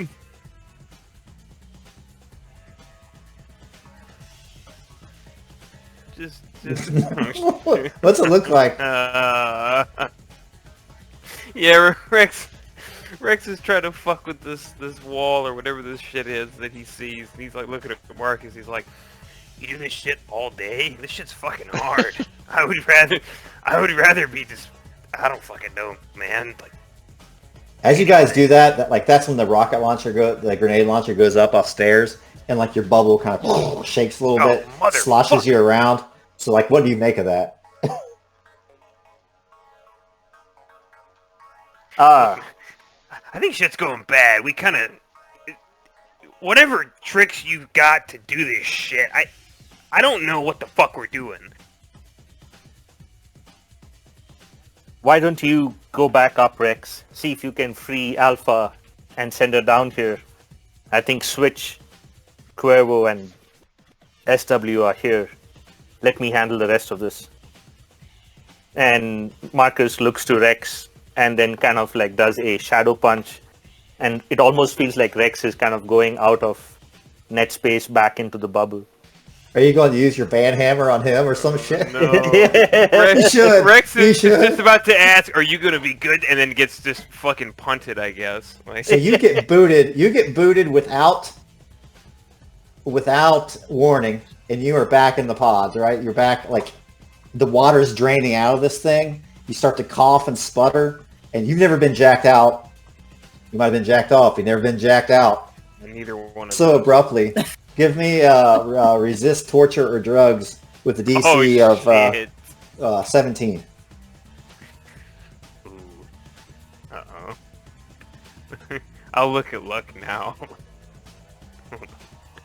Yeah, I think we'll spend 3 points of luck on this one. I'm not very good at resisting torture or drugs. Yeah, okay, I guess I am. girl. You feel the urge to vomit. I mean, you would have filled up this thing in the water, chunks, everything. It would have taken you an entire round to gather yourself and get out of this. But now you have a mission, Rex Riker. What does it look like as you free yourself from this bubble? In the next round, you can go upstairs.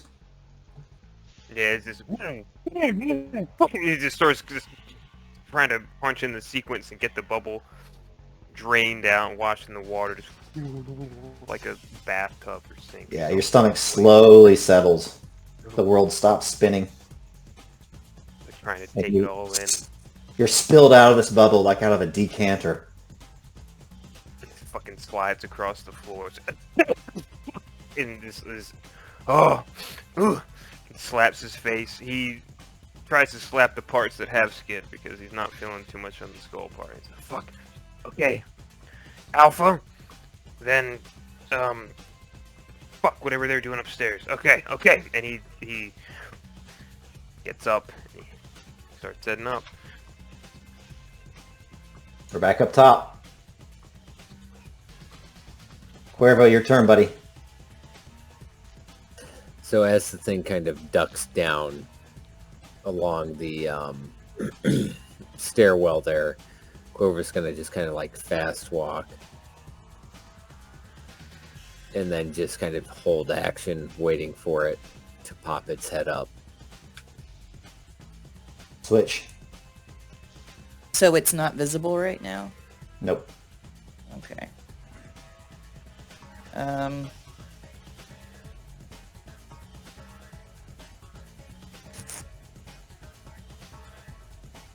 How fast can you go when you're stealthing?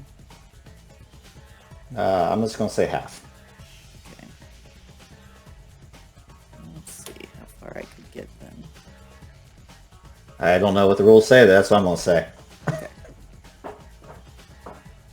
So that would be all my moves, so I could get to about there. So this is like down, right? So the closer Yeah, she gets, straight she might drop be down. able to kind of see down. Yeah, you can see it. There's like a gate kind of overhanging you. Like it's a safety little ledge. So This ain't Star Wars. There are safety ledges. By the time she gets there, kind of in a low crouch, moving as quietly as possible, she kind of cranes her neck and peers down. Can she see him? I think you could probably barely see him, yeah. Okay. Then I think she's going to continue the stealth maneuver and position herself like on the ledge, crouched down, and start trying to aim. So just two moves.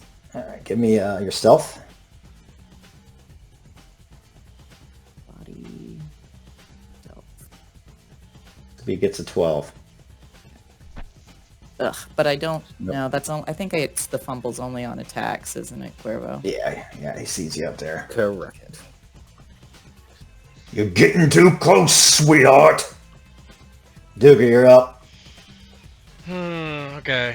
Well,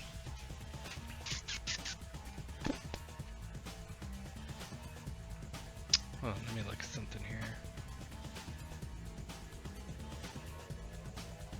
Boss fight.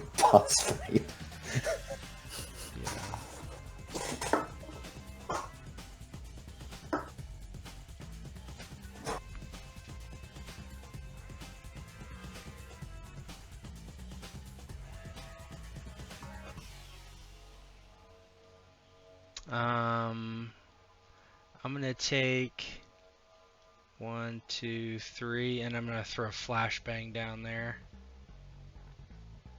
Mhm. So, what's this one? Good throw. Yeah. So he needs to do a resist drugs or torture. He does not. He has anti-dazzle optics. So it doesn't do anything. It can do hearing too, though. Oh, okay. I don't know what that'll do, but I'll not do anything. I can't hear the gunshots. That's helping me. It would have My helped myself. tinnitus. What does he have to make to save? I forget. 15. Let's see here. B to 15. Resist. Torture drugs. Let's see what he gets. Nope. Nope. So ear critical injury, deafened. 188, whatever that is. Let's see. I'll look it up.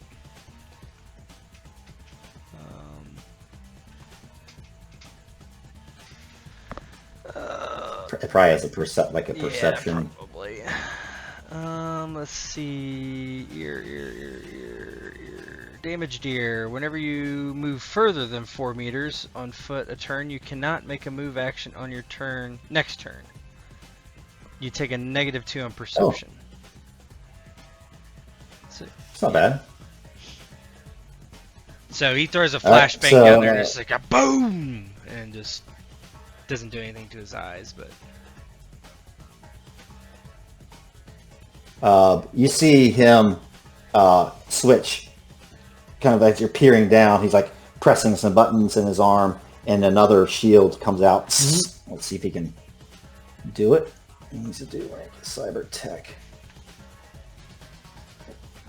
Oh, Cybertech at 15. Oh, Healing himself. yep. Boom. He's got one of his shields back now. So it's one of them. And he's going to move 1, 2, 3, 4. Let's see what his he can't is move real again quick. next turn, just so you know. Yep. Right. 5. Yeah, he seems disoriented. Like he's kind of. You guys see that he's holding that shield up again. You're like, what the fuck? It's just like his back, and he kind of backpedals, and you see him. He seems a little bit dazed, but he's like waving that weapon around like he's going to shoot another grenade up there. And Argon's immobilized, and we're going to go back to the Netrunners.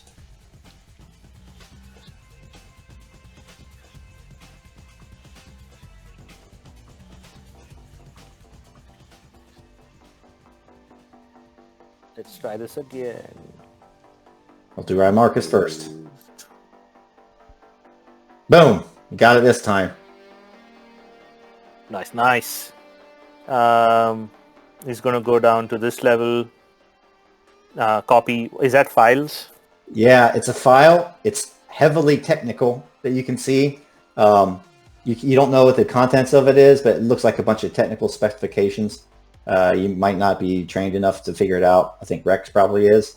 But in order to ID it and figure that out, yeah, it's a check of 8, or you can just download the file as a free action. Yeah, I'm just going to download the file as a free action. Okay.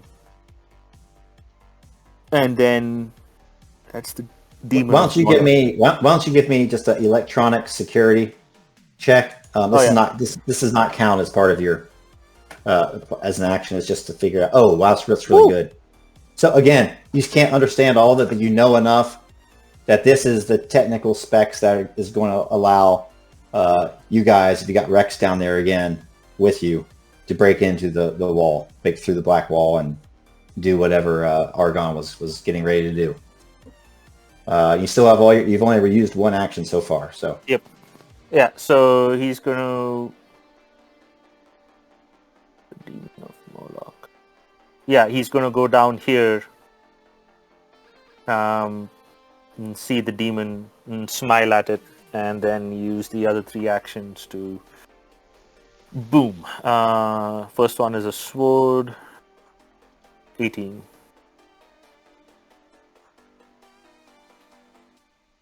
Defense is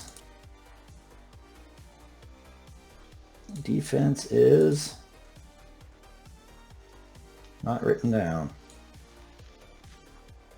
What a dummy.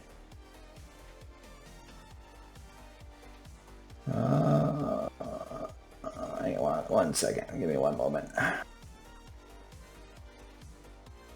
Programs, Black Ice.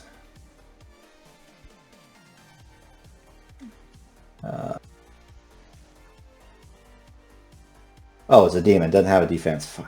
Dummy. So it's just Wait, so do I need to attack it, or do I... Yeah, I just need to... Yeah. He just uses his interface. Yep. So it's a 7. So that's a hit. Ooh. 13 damage. Yep. How many you got left? The next 2 are zaps. 13.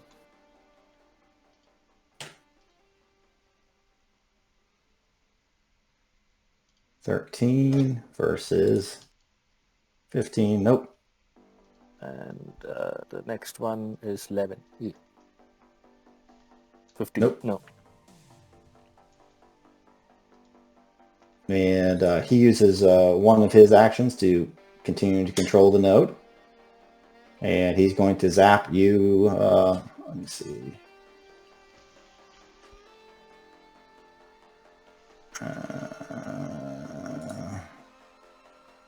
He's got 4, so he's going to zap you 3 times, my friend.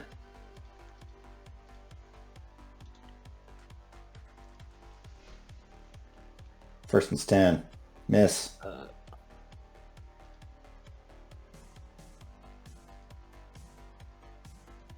That one hits. That's just 1d6 for a zap, right? Yeah. 5. And one more. 8, 16. Yeah, he says to you, go back from whence you came. You don't know what you're dealing with.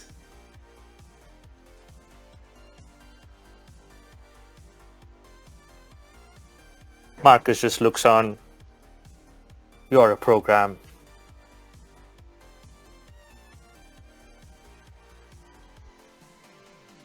And he just says something about not Sick burn, dude. you not being the brightest net runner to just say you're a program.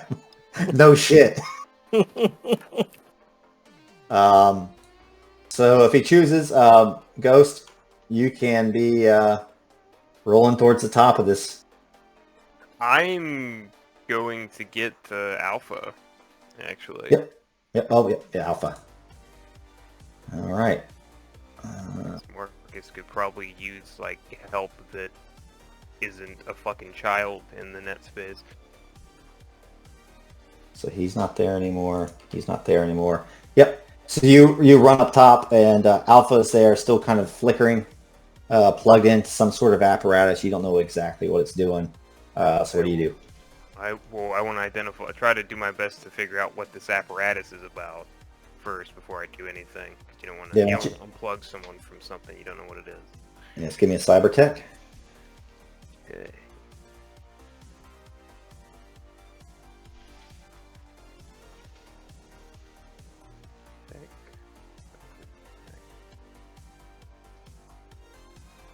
It's pretty good. Yeah, it's basically a power supply, and it's a device that will plug her into the old net. Basically, once that black wall is down, but you could get her into one of the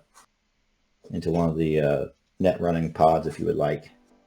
It's going to take a turn. Drag her over there. I made her water resistant, right? Sure. Okay, good. Yeah, let's check in with that first. Yeah, so Riker is gonna. Right, let's go ahead and get you, because if he knows it's safe to unplug it from it. What? Here. What? Rex, what happened? What are you doing? Where are my legs? Okay. One question at a time. First, what happened to you? You got hit in the chest with a block of fucking concrete. That's what happened. We got brought out here in the middle of the ocean, oil tanker. Marcus needs your help. I'm gonna take you down there because Argon and his fucking asshole tin can that's not as good as you are upstairs fighting. So I'm gonna bring you down and put you in a fucking thing, and you're gonna help Marcus out. It's like a net running like apparatus. It's gonna fill with water, but I made you waterproof, so it's fine. So I'm gonna pick you up now, and he's gonna start picking her up to move her. This deal keeps getting worse all the time.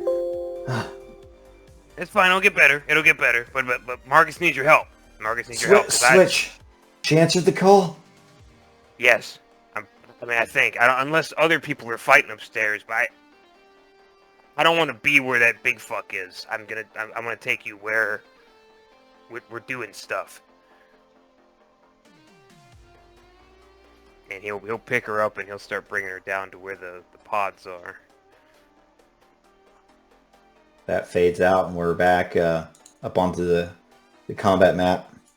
At this point, Cuervo and everybody at the top of the helipad, you can see far in the distance, a couple turns away, a bunch of boats just coming over the ocean. Helicopters too. You're up, Cuervo. Cuervo's going to get to the edge of the platform and put another 10 rounds into the monstrosity. So 16 meters and 5. I'll tell you your range. 16, 5 vertical, 16. So 17 meters is your range you have to hit. Oh my god. That's a hit. And that's times 4. Garbage roll. Good lord. 16, But yes. yeah. Destroys the shield, but nothing gets through. So he's back down to nothing. Keep on him, he calls as he's just like hammering down, trying to draw his attention or maybe force him to bring the shield up, which he does, and it shreds it, but hopefully exposes maybe a flank or something to Switch and the others. Switch, you're up. So he's still, his arms are still inoperable, right? Mm-hmm. She is gonna kind of just take a run and jump down to the bottom of the stairs, pulling from, its back sheath this smooth, long cylinder that when her thumb hits a certain section, spikes snick out of the whole thing. It's her spiked bat. And since his arms aren't working, she figures getting up close might be her best tactic. So she's going to take 2 shots with the spiked bat. Let me get to that. I'm sorry. I don't know which of these is the...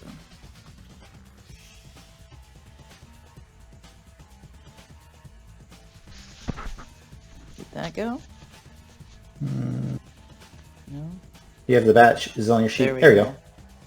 So that 8, I got that didn't roll right. Yeah, that's not right. Yeah, I didn't even roll your Okay, D10. let me try the other one. Just roll D10. Okay, I'll just roll a D10. Is that off of your sheet? Yeah, I don't know. And it's still not rolling right? So I rolled a 10, and I get, She rolled, it didn't add her skills. It didn't add her... Yeah. It did roll the D. It rolled an 8 the first time. Or, I mean, a 7, then added 1 for precision, but then didn't add her attribute or skill.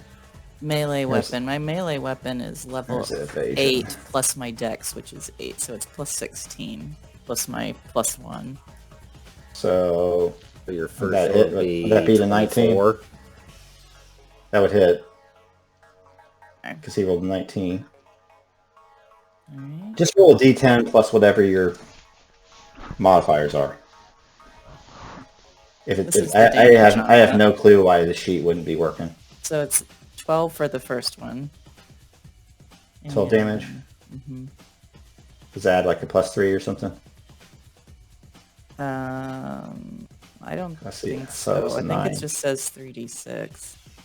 Yeah, it rolled a 9, right? Yeah. Alright, so that one gets soaked. Okay.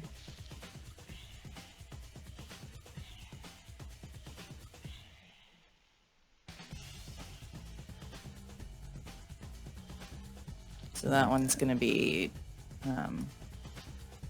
28. Let's see if it... Where's my evade, fighting.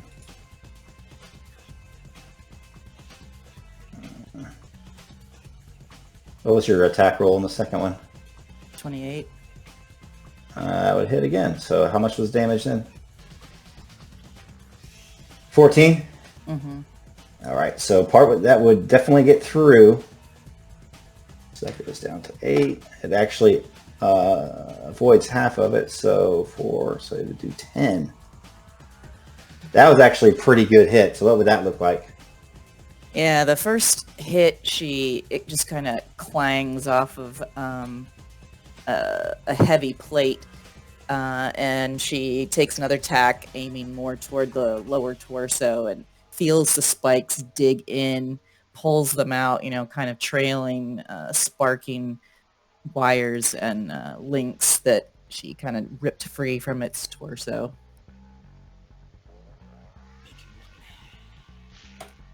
Nice. All right, Duger, you're up.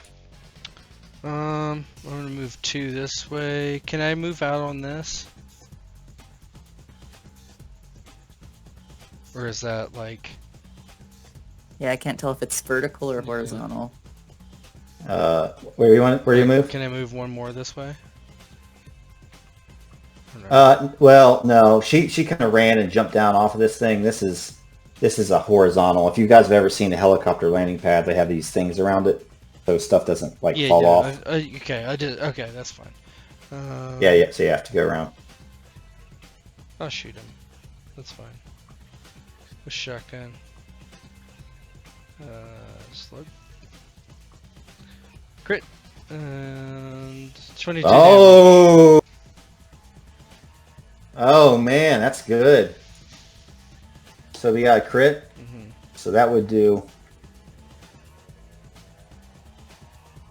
So 14, and then I'm gonna ablate by 1. Is that? Let me see if I might get him to wounded. Let me see. 30. Yes, he's there. He's gonna start taking some penalties. Okay. Victoria, 1, All right. 2, 3. I'm not sure well, I wanted her kind of, let's see. Right about there. Let's see, can she hit him from here? Yeah, I think so. Corner to corner. Mm-hmm. Okay, she'll shoot. 13 damage. 22, that hit. 13. Preston, just, he's gonna run over here next to Argon, take that spot. That's it. Make sure Argon doesn't get Yep. frisky. That's it for me. Moloch, Automaton, is going to pull the trigger on his underbarrel shotgun and try to blow away a switch point blank. Now, where's the shotgun? It's an underbarrel under his grenade launcher. Under his grenade launcher, which is like shoulder. No, it's just in his arms. I'm just saying he can pull the trigger. Well, I guess it's just automated. Yeah. No, the arms, like the way it works is, I thought that too. Like if you do a shoulder mount, then you can put the 2 cyber arms on the shoulder mount. So he has the 2 arms that are still functional that has the weapon. That makes sense. Okay. And the pop-up shields, he has pop-up shields on all 4 arms. Let's see what he does.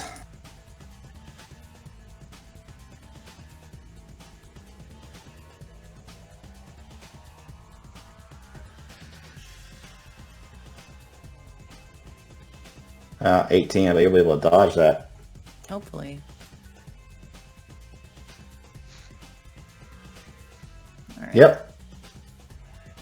Boom. Dodge. Can't move now either. Yeah, he can't move. So he's stuck. So he tries to move back, but his Sigma frame, for some reason, maybe it's part microwave or probably part like the lack of oral input, it buckles beneath him. Switch, and he kind of tries to back away from you after pulling the trigger, and like is trying to like repair his shields, and just can't go back. Oh shit! And then we're down below decks again. Marcus Blazik. Sweet. Sword. Yeesh. 14? Mm-hmm. No. Ooh. Zap. Yep. 6. Oh. Okay. Ooh, 10. It's not very good. Oh! Oh, nice. 5. Oh no. Oh no. One more. Last one. Ooh.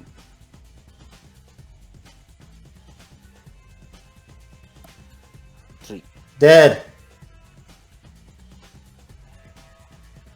Got him. What does it look like? Yeah, Is that so all? the Yeah, the go first sword attacks, he tries to lock this thing's head off, and the demon steps back with the sword just missing its head by inches. At which point, like Morpheus in the Matrix, Marcus pulls out his finger guns which is like gold, gold gauntleted finger guns, and he starts zapping away as he holds this massive broadsword kind of like across. And then when, he keeps taking chunks off this demon, eventually he de-reses it. You're a program. Programs are meant to be de-resed. Be gone. So all your interfaces. Yep. All right.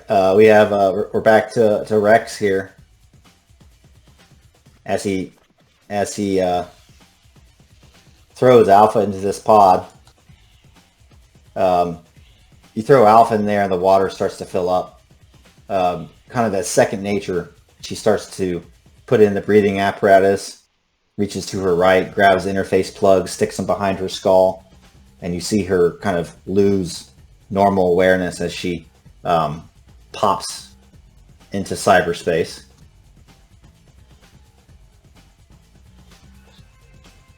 And she appears right next to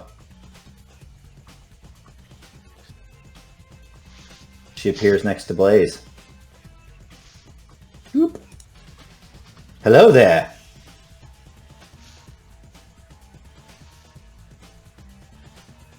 Thanks for clearing the way for me, Blaze. Well, there's a few more levels before we get to the Black Wall. What do you make of this?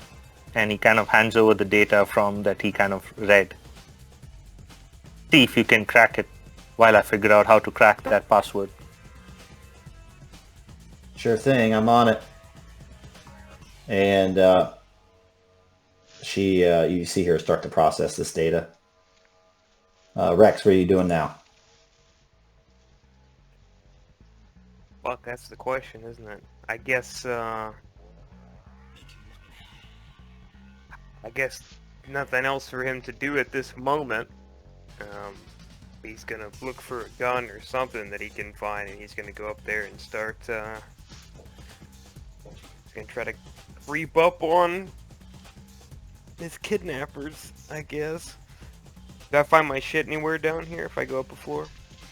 Well, if you want to spend some luck points, I could give you something fun to find. I'll spend the rest of my luck. You want a grenade launcher? Obviously, who would say Yes, no? Who would say no to that? All right, spend the rest of your luck, and let me open your sheet up here. And let me find the grenade launcher here, and I'll hook you up. And I think you probably need some sort of like heavy weapons or something to shoot this bad boy, but That's not gonna stop me. it's there. It's there. He's gonna kill us all on accident. You need heavy weapons to use it effectively, not use it. There's a difference. It's on your sheet. I'm gonna put you. So you're sprinting up the steps, right? You can roleplay what it looks like as I'm getting you on the map up here. Yeah. So Riker is now fully recovered from getting banhammered out of the net architecture and just being jostled around and fucked about consistently here. He comes sprinting up the stairs. And right there, yeah. And sees the switch. Do I roll initiative on this at this point? Yeah, that probably do that, and we'll insert you into the order. Yeah, as soon as he comes up, Riker will yell, Switch, get the fuck out of the way! And he's like, if you look and see, he's pointing the grenade launcher at the big robot guy. Cuervo, you're up again. With Switch engaging him in hand-to-hand, he's going to switch back to semi-auto and pop a single round off at the monster, hoping to keep it distracted as she takes it to town with her bat. 16 and 5.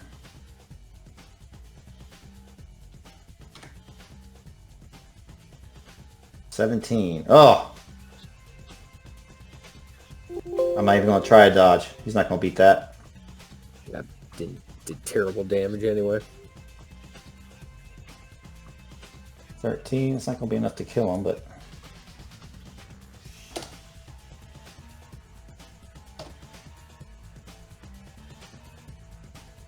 Alright, anything else? Otherwise, switches up. That's it for the moment. Your turn, switcheroo. On my roll 20s being but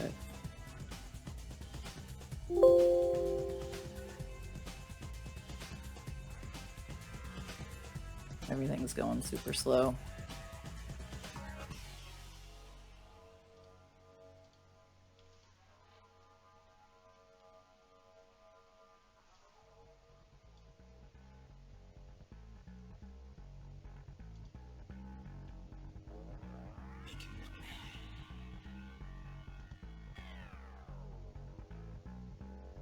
Give me a second, I think I have to reload. I can roll it for you if you tell me what you want to do. No, yeah, I'm gonna hit him twice and then I'm gonna back out of the way as Rex has requested so politely. So, here we go. I'm back. I think it's good now.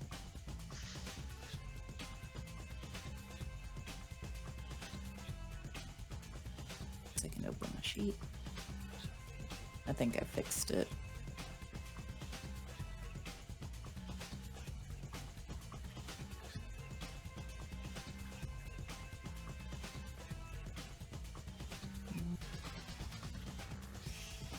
Still open. Oh well.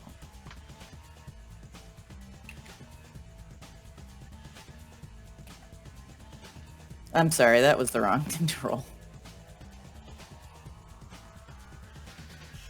Alright, so 7 plus the 18, so 25.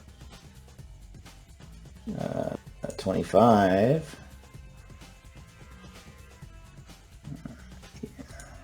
He's not going to beat that. So what was that? Is that your damage up there? 10? Yeah. Alright. So that is going to get... Oh, you bypass half actually, don't you? Mm-hmm. So he's going to take 8. And that's going to go down to 4. Roll again. Here we go, I think I got it now. Oh, Uh-oh. yes. Uh-oh. Critical. 2, 4, 10. What does it look like as you take him down?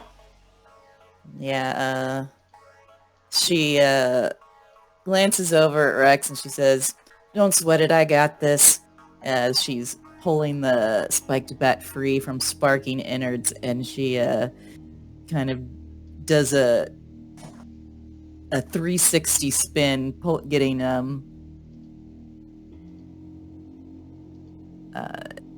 force built up on the bat, and she takes it right at the head, and she just knocks the head right off of the automaton, and it goes just skittering along the... It's skittering and sparking, and this thing, it teeters back and forth, almost about ready to fall on you, and it falls straight backwards.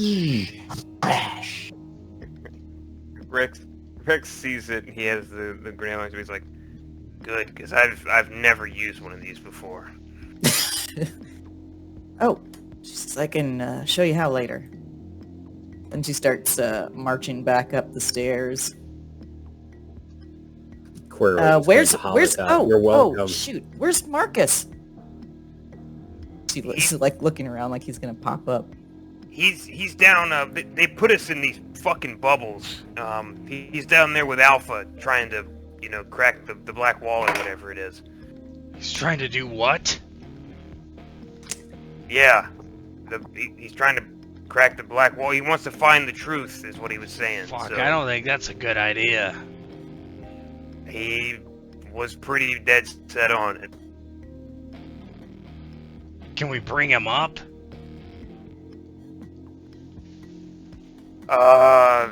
If you want, he might be pissed. Yeah, we can live with that. I don't know. He says it could be good for everything. So, do we wanna? There's a reason those are blocked off for years, man.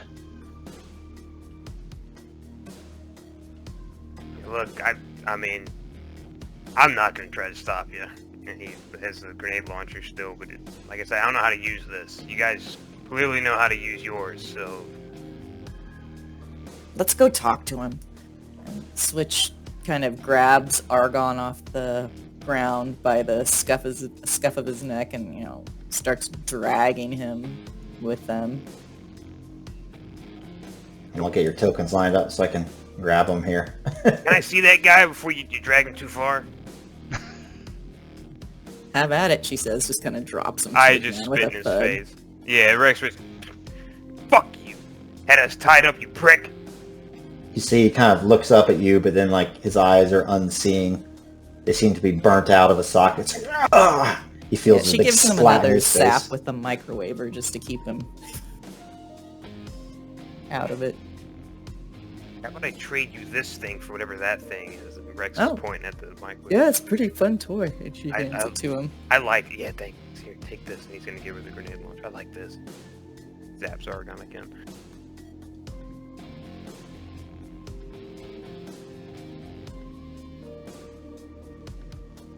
You run downstairs. You see that Marcus and the other pod is well submerged, kind of down into the water beneath the oil rig, and we're going to move on back to Marcus. Alpha's just kind of following him around, and they're like two kids in the playground. You guys are woefully just unaware of what's going on upstairs. And Marcus, you're up. Yeah, I just rolled to break that. It's again Nothing. nothing. Are we going to give him several rounds? Because we've been kind of chatting up there. Yeah, well, we're going to just do this. Alpha gets it. You okay if we don't go through this last combat, Marcus? Yeah, that's fine. We'll just roleplay it. So you do that, and just Alpha is suddenly materializes behind you, and she does a little Obi-Wan Kenobi flip with her hand, and the lock just disappears. And up from the depths comes this giant Cthulhu-looking thing that materializes in front of you. A giant roar fills the ocean depths as you kind of stand there and get ready to do battle with this thing. What does it look like? Yeah, so as he kind of bangs against the password and kind of stands there again in frustration, Alpha comes behind him and then very deftly just manipulates the locks and it opens, and then they both go diving down deeper into the ocean. His armor is now glowing brilliantly in the darkness of the ocean, and then he sees in the shadow these tentacles kind of start rising up, and Marcus smiles to himself and looks over to Alpha. I've never fought a kraken. This is gonna be fun. And then it's almost like his armor's got what do you call those, underwater propellers. He starts zooming towards the kraken with his sword drawn and his finger guns drawn. Yeah, she's kind of the same. She does this leap upwards, and you see this armor form over her, and she looks almost like this Gundam figure as she streaks towards the the thing, and a big golden sword appears in her right hand. She just starts chopping off tentacles, and she's talking to you as this fight is happening. You know that technical data I was analyzing? Yeah, what about it? Can we break the back wall? We can do whatever we need, but we need somebody topside to help us. Is your buddy Rex up there? Yes, that's what I sent him up to do. She kind of turns to you. Once this thing comes down, Marcus, it's the truth, but we don't know what lies behind the black wall. I think I'm going to stay down here. You want to stay down here?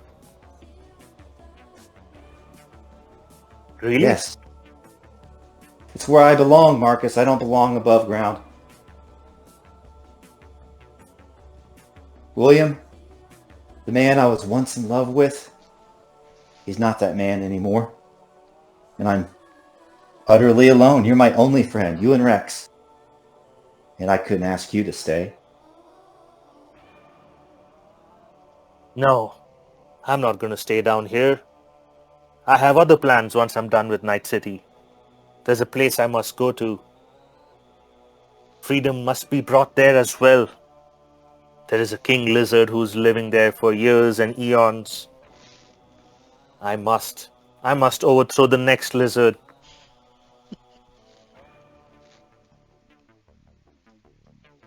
What does it look like as you strike the final blow to the Kraken? You guys have access to the black wall.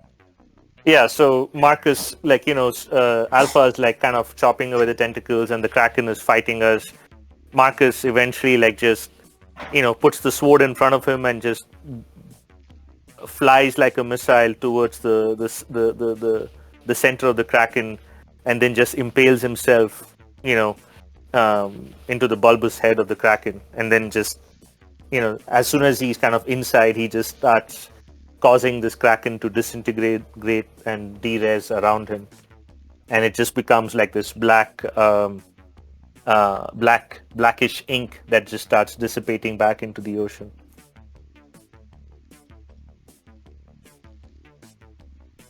As you approach the black wall, the final level of this net architecture, Alpha kind of materializes back into her normal self. Go now, Marcus. Get that data to Rex. After he unlocks the gate, I'll go through, and that'll be it. Listen, anything that's back there, you can trust me. I'm not going to let it out. But I'll be free once and for all.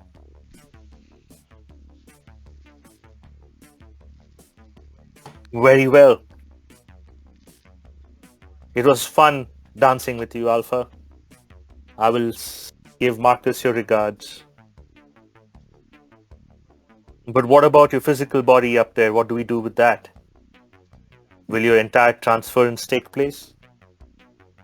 She laughs. It's just a husk now, Marcus. Besides, I think Rex has other plans.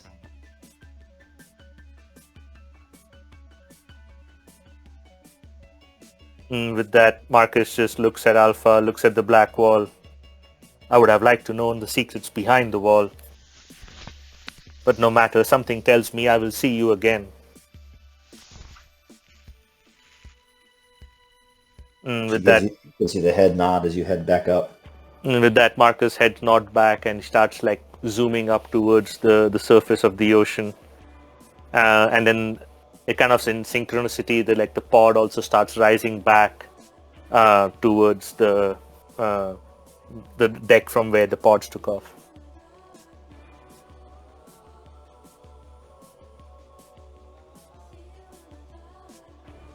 So as you get back to the top, Rex, Cuervo, Switch, Duger, they're dragging Argon down. You guys all kind of converge at the same time as you kind of arise, and Alpha's quote-unquote body is kind of still down there, and you're kind of decanted out of this globe.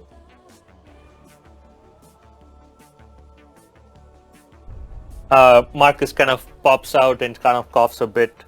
And then he looks up at everyone and he smiles at Switch. I knew you would come. Yeah, she just kind of forgets everything else that's going on and runs over and grabs him and, lifts him up, squeezing him so hard, probably more water kind of squirts out and then A sets bear him hug down. maneuver. So I was worried. Why? Is everything okay? Yeah, I saw it. I saw the black wall. It's there. It's real. Alpha's down there. We need to help her. She wants to be free. The fuck are you talking about? Militech. It's all true, FW. Militech's on their way. Yeah, you hear helicopters outside. It's all true, SW. The black wall is there. There's things down there that can change the world, but I don't think the world's ready yet. Alpha wants to go back, and she'll hold the wall for us. She will not let fucks like this Argon and his ilk ever crack it again. I have the technical specs. Riker, you can read through them and Alpha will be gone. She will be free inside the black wall. No, behind the black wall. But we must be quick, and then we must get out, destroy all of evidence. We shouldn't let anybody else back in here. What do we need to do? Marcus kind of hands over a data stick. I don't understand any of this. It's all tech, electronics, logic Rex gates and takes it. circuits. Rex takes it, he plugs it in himself, basically, to get the data.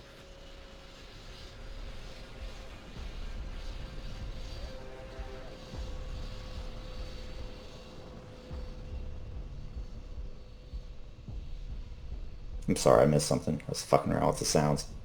You're good. What are you doing, Rex? Taking the data from Marcus. Good. Yeah, as you look at it, it's basically technical specifications on how to operate that machine that Alpha was initially hooked into, and how to open up the gate to the black wall.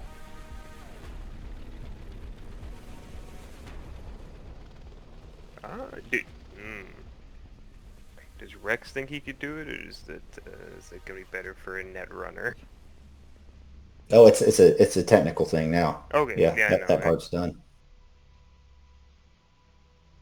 Yeah, no role required. You can do it if you Yeah, need to. he Alpha's his. Yeah, I mean that's his. That husk was his, damn it. So yeah, Rex takes it. Yeah, I can do this. He will be free, Rex. She told me to tell you that. The body you built her got her back till here. But she wants to stay. She said she can protect the integrity of the black wall forever, at least at this gate. But I know there are many more.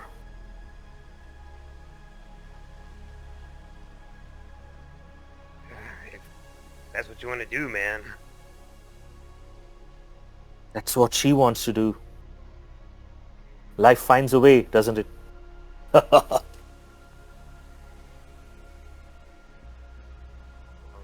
Alright, he'll make his creation go as far as she can go, I guess. Yeah, he'll go do it. Plug in. While he's doing that, Marcus looks to Switch, Cuervo, and SW. We need to fry this place. And this fuck. Well, Nobody should have this tech. I agree with that. It's caused a lot of issues. Anyway. And I don't think I want any issues anymore. Not really. Not like this. So, yeah, let's blow this place up. You won't have any more issues from me, SW. I'm moving on from Night City. I've done what I can for this place. I must go elsewhere now. Where are you going? Somewhere far, somewhere where it's very cold. I will send you a postcard when I get there. Takes a drag off a cigar. And, well, every once in a while you should head back for some GD. Some gods of chrome. And she smiles. Oh, I will follow Gods of Chrome from where I am. And where I will be, I think there is a GD there as well. Maybe the three of you can come visit me once I secure the place. Lots of fun to be had there. Well, Yeah. good. Yeah, SW just grunts. What about you, Riker? You leaving too?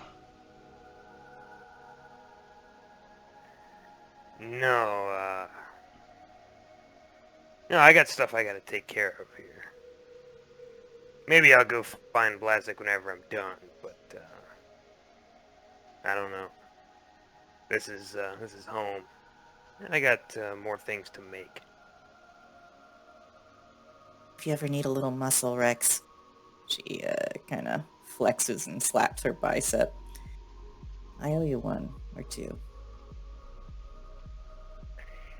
Yeah, I could use some spare bodies. We'll talk about it. Don't worry about it. We'll talk about it. Oh, okay. This slaps her on the shoulder. Yeah, it's fine. Stuff. Stuff. Gives a thumbs up. And as you open the black gate, you guys can't see this, but there's a cutscene of Alpha kind of merging into this digital world. And as she goes through, she's set about on all sides by these reptilian rabbits, these demons, as she fends them off with her golden sword, kind of fading into the ether and never to be seen again, at least as far as you know, in Night City. We can go through and kind of roleplay how you guys spend the rest of your days, a little outro each, not more than a minute or two, but just to put a bow on things, and then we'll be done. I know it's been a long session. I guess as we leave here through the helicopter, we see the place blowing up from the grenades we left to take out the facility.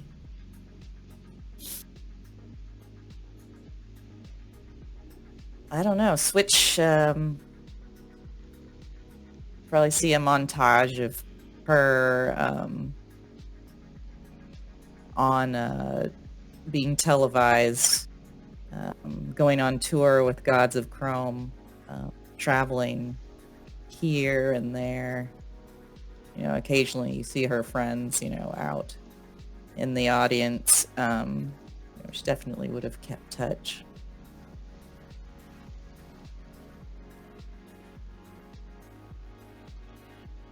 Marcus, let me throw up that art that you sent me real quick. There we go.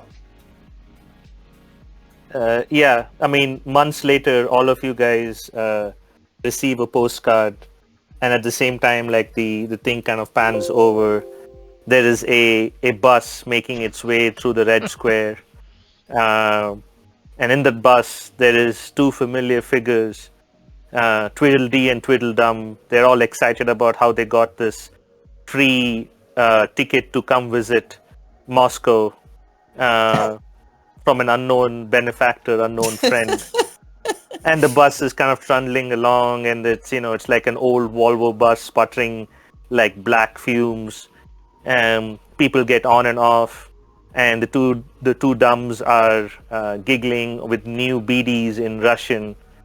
Between the folds of sweat and fat, a familiar face pokes out as the bus kind of goes around the Kremlin. And that familiar face looks up at a particular window, while a old white man with almost no hair and skin that has been drawn too tight like too little butter on too much bread, looks out of the window. They don't know each other. They don't know that they make eye contact with each other. That familiar face, now known as Mikhail, looks up at that window and smiles at the king lizard that runs this place. And that Right. scene fades to black.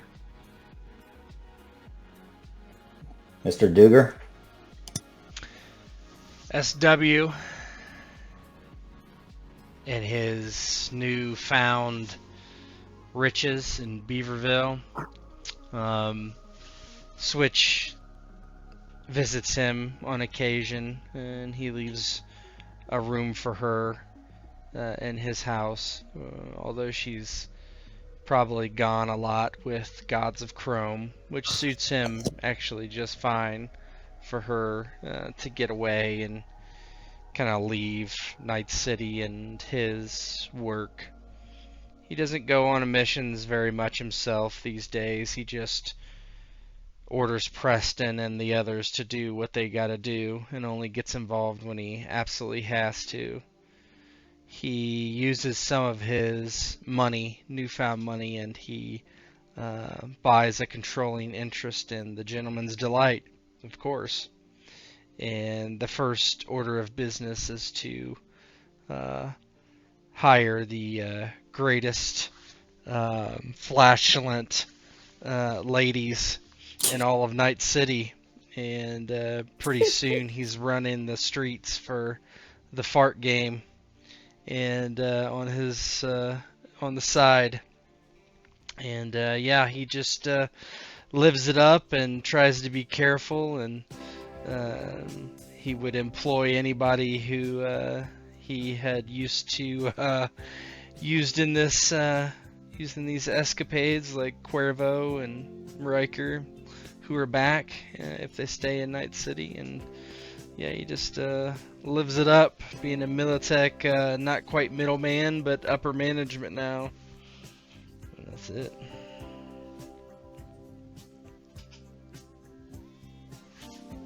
Cuervo? As the oil rig is exploding behind them, Cuervo's agent goes off, and he looks down on it, reads the message, and for any of those paying attention, you can see a scowl on his face, like he's instantly angering about something. And the next day, no one's quite sure where he is, and he doesn't return calls, nor is anyone aware if he's even in Night City. What they don't know is with the money he had gained, he had bought a pickup truck with a topper, loaded up his shit, and had left Night City heading east. As he's kind of driving out, he looks down at his agent again, looking at the same message he had looked at time and time again. And it simply read, "You missed your chance. They've gone east towards Chicago." And sometime later in the future, Switch, of all people, gets a message from him finally. And it simply says, "Don't forget you owe me, and it's time I collected on that debt." And that is it. Very See nice. Switch looking at that message and looking around, whatever hotel room she happens to be at the moment, and she sends a message to the king who runs the GD, and she, you just see a text go across that says, "I'm going to need some time off." As that scene fades, you see King Hammer sitting in his penthouse with a big cigar. Ah, of course! Of course! Spike! Of course! The camera pans down from that penthouse to the seedy streets of the combat zone, where you see firefights breaking out, and into the edge of that we go into that little oasis, that New Zion. And we find ourselves finally, at last, in a very familiar workshop. And in that workshop, the familiar golden-skulled face of Rex Stryker as he is bent over the remnants of Alpha AI's body, and mayhap he's at work on another project. And his roleplay will win the campaign. Take it away, Ghost. Yeah, so Riker, after the events at the oil rig, he would do some odd jobs here and there for SW, but fewer and fewer as time went on. He made fewer and fewer appearances in public. Wasn't as big in the tech scene. Kept a lower profile. Some people thought they lost his touch, but he was staying off the streets on purpose. Here and there he would collect things, gather things he needed, reach out, odd jobs for different solos, and do his bit there and bit here to make and earn what he needed. And in this workshop, this little haven for experimentation, he was building things, making things. He'd had a taste of being a creator, being something beyond what he had been before. And in his workshop, looking over what's left of Alpha's physical form, the husk that he made, as he called it. There are many other husks, prototypes, pieces, bits all around. And he finally feels that he has made a fully functioning husk, something that, with the right application, could look, feel, act, almost replace another human. And he looks it over, puts in the boot sequence, puts everything in. Okay, plug in here, download sequence. Okay. Right. The truth. And he presses the button, goes to upload. He waits. What's the name again on that one? That's gonna be Maru. Maru. This thing opens her eyes. Rex? Rex? Rex! And he gets a big hug. Welcome back to the land of the living, babe. I said I'd bring you back.